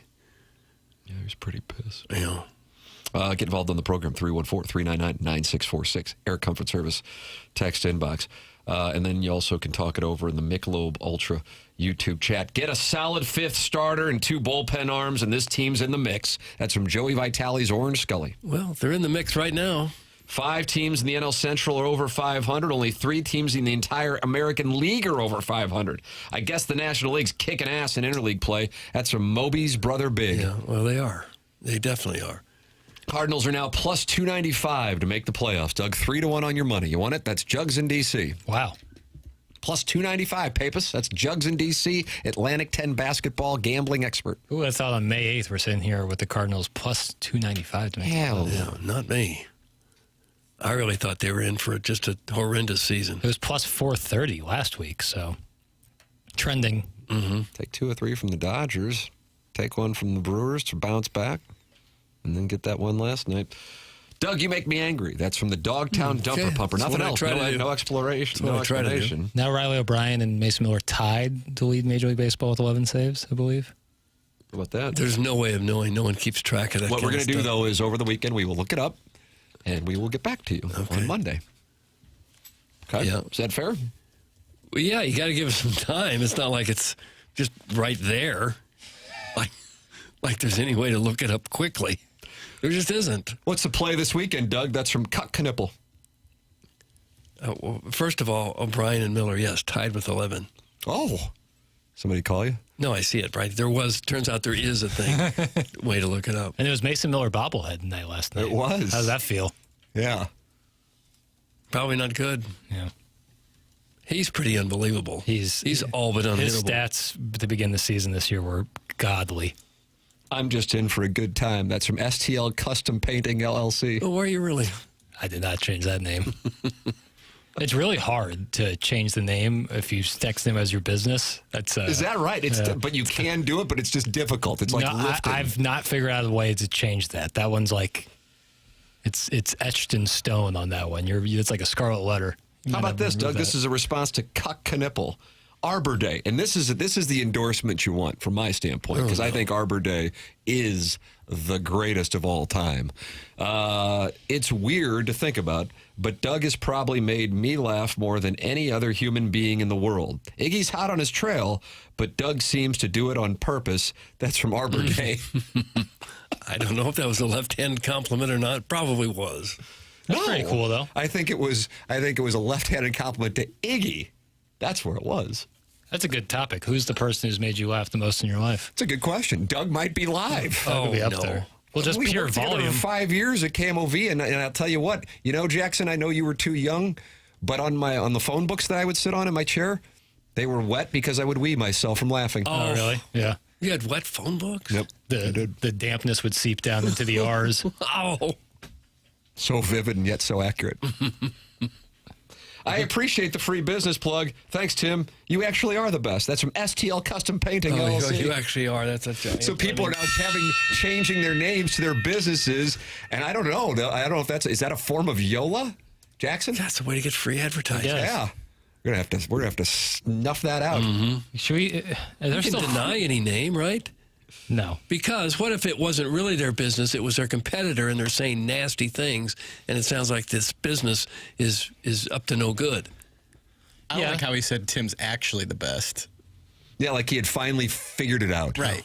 Gosh. I'm trying to figure out if you can still get a phone book in 2026. Yeah. Like white pages? I don't know if that would... That was a big day when the new phone books were there. All right, that would be a pony. Like, would that even be worth it to print it? And the yellow pages. Could you opt out of that? Not receiving it, but being in it? Not being a listed number. Yes, unlisted numbers were a thing. Definitely. Did you guys see that BK and Ferrari were getting after the morning after texters? That's from Harrison's brother Master. Well, here's what I think might be going on. Well, Jackson, so what happens is we get done with this program. We go down the hallway for After the Morning After. BK and Ferrari are here from 11 to 2. And some of our listeners think they're texting into After the Morning After.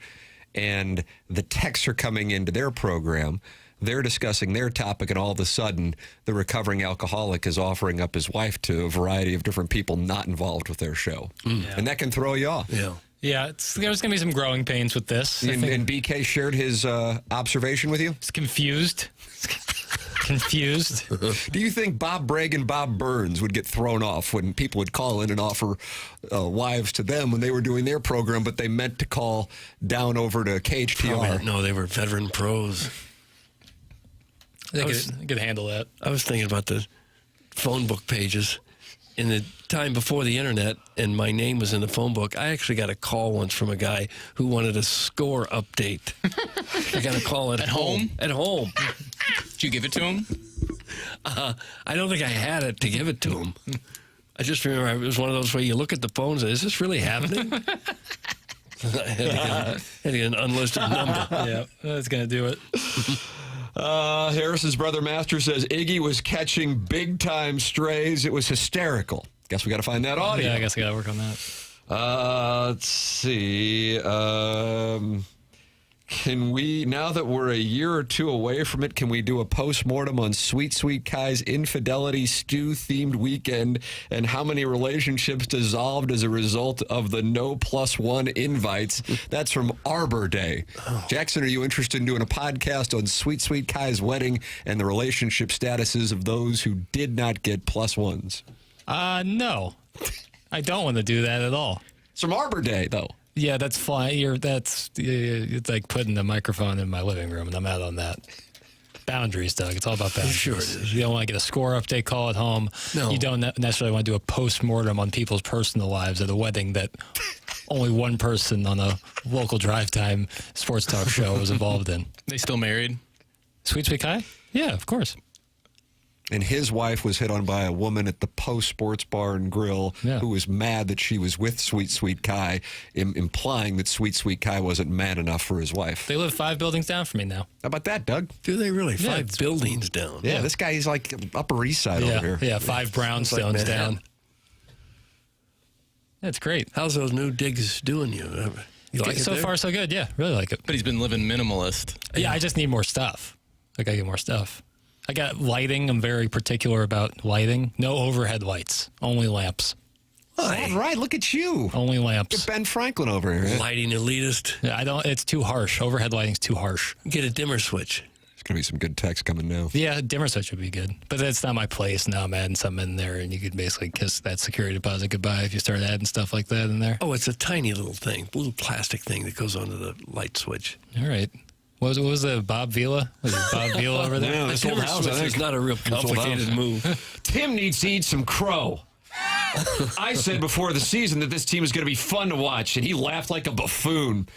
I fortunately have a ticket from our friends at FanDuel that illustrate where I was on the 2026 St. Louis Cardinals that I can hold up, and I might be able to cash here in about 3 months. And that'll be a nice little hit, Doug, because I took a brick of cash over. Did you? And I said, yeah, I'll take the Cardinal over of 68 and a half, and I gave my reasoning. So I understand there are a large number of reasons to hate me. I share many of them with you, but in this particular case, I say this with the greatest amount of respect. In this particular case, this one would not be one of those. You're welcome to get involved as well. 314-399-9646.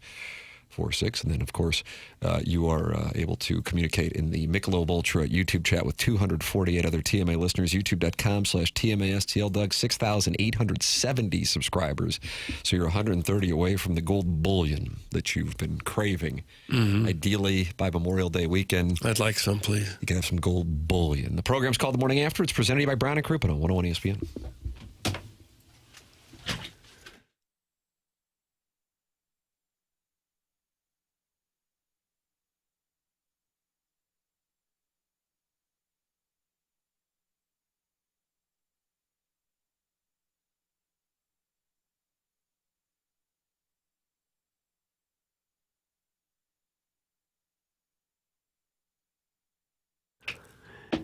TMA is proud to be sponsored by Stiefel. It's true, good things come to those who wait. At Stifel, great things come from knowing when to act. For 135 years, Stifel has helped individuals, families, and business owners make thoughtful financial decisions. Founded in St. Louis way back in 1890, Stifel combines deep local roots with national capabilities. From customized wealth management to investment banking and traditional banking, Stifel delivers fully integrated solutions designed for complex financial lives, whether you're growing, preserving, or transitioning wealth. That same long-term mindset is why Stifel proudly supports TMA, because they know success is all about timing and knowing when the moment is actually the moment. Investing, banking, advising. Stifel, where success meets success. Stifel, fantastic local sponsor of the Cardinals, the Blues, Stifel Charity Classic, the Stifel Theater, the U.S. National Ski Team, and, of course, TMA. Stifel Nicholas and Company Incorporated, member SIPC and NYSE.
Oh, dramatic. Ominous. Doug, there's storms on the horizon, both literally and metaphorically. Okay. Fun. TMA 101 ESPN. Great to have another new sponsor on board here on TMA. It's Lifetime Roofing, online at lifetimeroofingstl.com. That's Dustin McClendon's business. Welcome aboard to Dustin and his team at Lifetime Roofing, sponsor of the lead. Doug has apologized for leading with the St. Louis Cardinals win over the San Diego Padres. I didn't. Last night, and now with the benefit of hindsight, you agree that it should have been Springfield's win. I don't think so. It's almost always, this time of year, it's almost always the Cardinals that are going to be the lead. Have you looked at the text inbox? Well, I don't care much what they have to say. There's a lot of schleppers in there. Can we at least give Steve Ott and the Thunderbirds a shout-out for their win last night? Okay, nice going, Otter. Nice going, T-Birds. Still think Cardinals beating the Padres? Yeah. Steve Ott was a world-class pest. We talked about that earlier. Oh, yeah. I don't think anybody in the league was any better than Steve Ott. That trade wound up being the Steve Ott trade, not the Ryan Miller trade. Yeah. Boy, he would really drive the other teams absolutely bat crap crazy. Let me tell you something. I mean, we always thought he was going to get his shot. He's making his case to get that shot even sooner. Lifetime Roofing online at lifetimeroofingstl.com. All they do is work in the St. Louis metropolitan area. That is it. They are locally owned, locally operated. They're not a franchise. They're not PE owned. They are not a storm chasing operation. This is a local and veteran-owned business. 314-800-0426. It's Lifetime Roofing. Ask them about their literal lifetime warranty on new roofs and James Hardy siding online at lifetimeroofingstl.com. Jackson has, because you listen to Harrison's brother Master, so this is what transpired yesterday on BK and Ferrario as some of the texts that were directed to us on After the Morning After were being sent to the 101 ESPN text inbox and not the After the Morning After text inbox. Okay. And take a listen, Doug. We're going to improve on that. 2, I'm looking at our text line right now. Get your questions in. I don't know what After TMA is talking about right now. Well, I can tell you it's something we can't talk about. But we got this from Buzz. Wow, his self-control is admirable, turning down homeless women. From another text, a female with no car, no job on the hill sounds like a female Iggy. We got to find out what number they're using for their texts and make sure people learn to. I think it's this one. Oh, that's my guess. This is right. Yeah. Okay. A lot of stuff going on here. So that. Well, we're so sorry. This program is like a virus. Yeah. It spreads to other shows. A fungal infection. The good thing is, I think the listeners, now that they've heard that, they're going to stop. I don't know if they will. We asked poor Frank Cusimano about that. Yeah, he dealt with that for 10 years. Doug, will you take off your shirt and dance to celebrate the Thunderbirds' big win? That's from the Forest Park Tree Mulch Monster. When I'm home alone, I will. I wouldn't do it publicly. Right.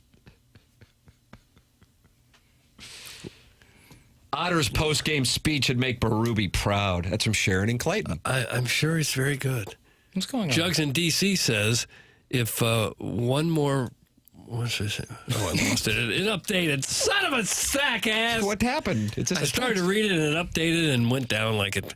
Anyway, he said if one more person texts in about minor league hockey, he's going to drive into the Shenandoah River. Stop it, Hoosiers.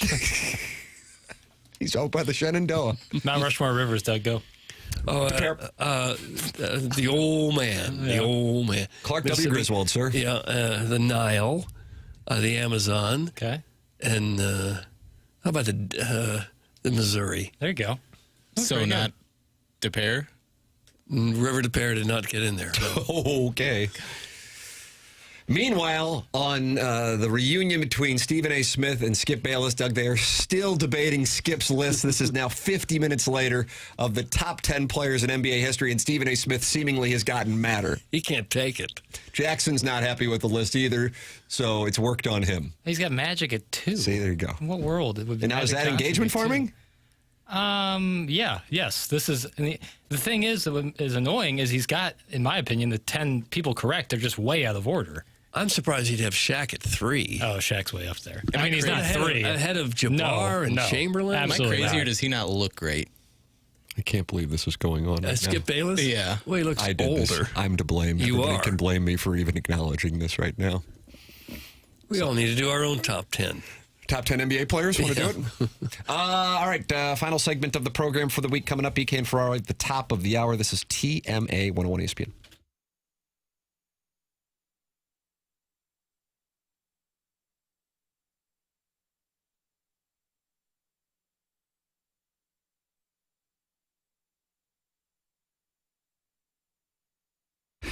You can enjoy it all with FanDuel. FanDuel with a wonderful opportunity here for TMA listeners, giving you better payouts on same-game parlays all NBA playoffs long.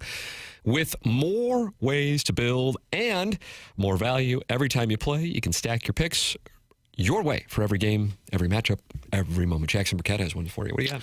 So they got a 50% same-game parlay going on tonight for the NBA. So here's your Papers parlay, Tim. Papers parlay. Here's your Papers parlay. We like the Philadelphia 76ers money line. We like VJ Edgecombe over 12.5 points, and we like Josh Hart to record 8 or more rebounds with that profit boost. That's plus 521. Wow, plus 521. Yeah, well, that's handsome.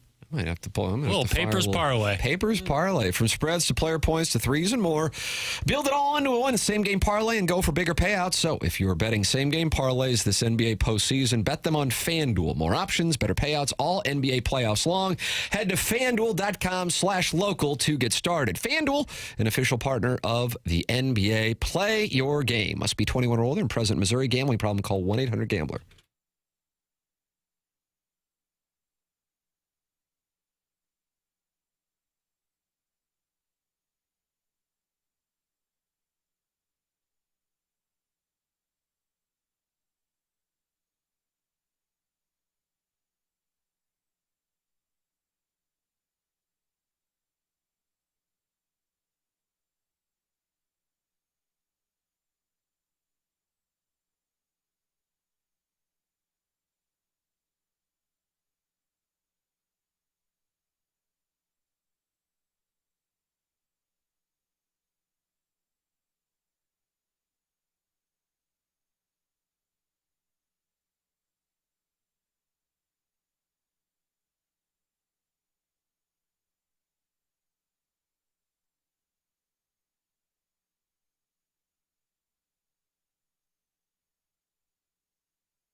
This is Jackson with the Sports Center update. It's brought to you by Universal Windows Direct. Pistons beat the Cavs last night, 107-97. Motorcade, Cade Cunningham with 25 points and 10 assists. That was another Sports Center update brought to you by Universal Windows Direct. You'll be saying, I love my windows.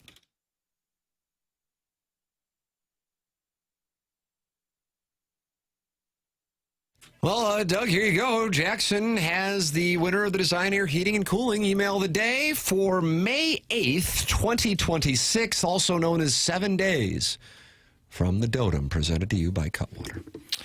Those who are hot, stay hot. TMA Troubadour, another win. This guy, it's fun to watch him, kind of like Cam Young right now. Got somebody to read the greens for him, and he is rolling it true. TMA Troubadour is on a heater. That also means he was not suspended in the Appliance Discounters suspension log. You old TMA listeners, Appliance Discounters has an exclusive deal just for you. Come in today and receive an instant 5% rebate off your next appliance purchase. That's right, 5% instant savings off their already low prices. In addition to the 5% instant rebate, you can receive other factory rebates, some up to $1,500 direct from the manufacturer. Now, you know why they're called the Appliance Discounters. Huge savings, locally owned, next day delivery, 18 months interest-free financing, all from the #1 largest family-owned appliance retailer in St. Louis. Visit any of their 7 area locations in Afton, Baldwin, Concord Plaza, Earth City, Maplewood, St. Charles, or shop online at theappliancediscounters.com. Jackson, anything you want to say to the people before you don't update text inbox names for about 20 days? It's been a fun week. Nice. Well, if you missed out, I apologize. We'll get you in June. Oh, what a wonderful They had their chance. Yeah. That's the great thing, Seasons change, times they are changing, but come next month, I'll be changing text names again. Just something handed to me here right before we go to BK and Ferrario from the self-made stay-at-home Ledoux mom. I just want it to be known that my driver knows not to drive me south of 44, west of 270, north of Olive, and east of Hanley. If I have to get downtown for my Needlepoint Symposium, we usually take the chopper. I will circle back next week on which bar back I take down this weekend. Doug, that's from the self-made stay-at-home Ledoux Mouse. I think that's reasonable. It's nice to be kept abreast, BK and Ferrario are coming up next. For Jackson Burkett, for Chairman Kurt, for Martin Kilcoyne, for my brother Kevin, for Douglas Elvin Vaughn. I'm Tim McKernan. This has been The Morning After, presented to you by Brown and Crouppen on 101 ESPN and the TMA STL YouTube channel.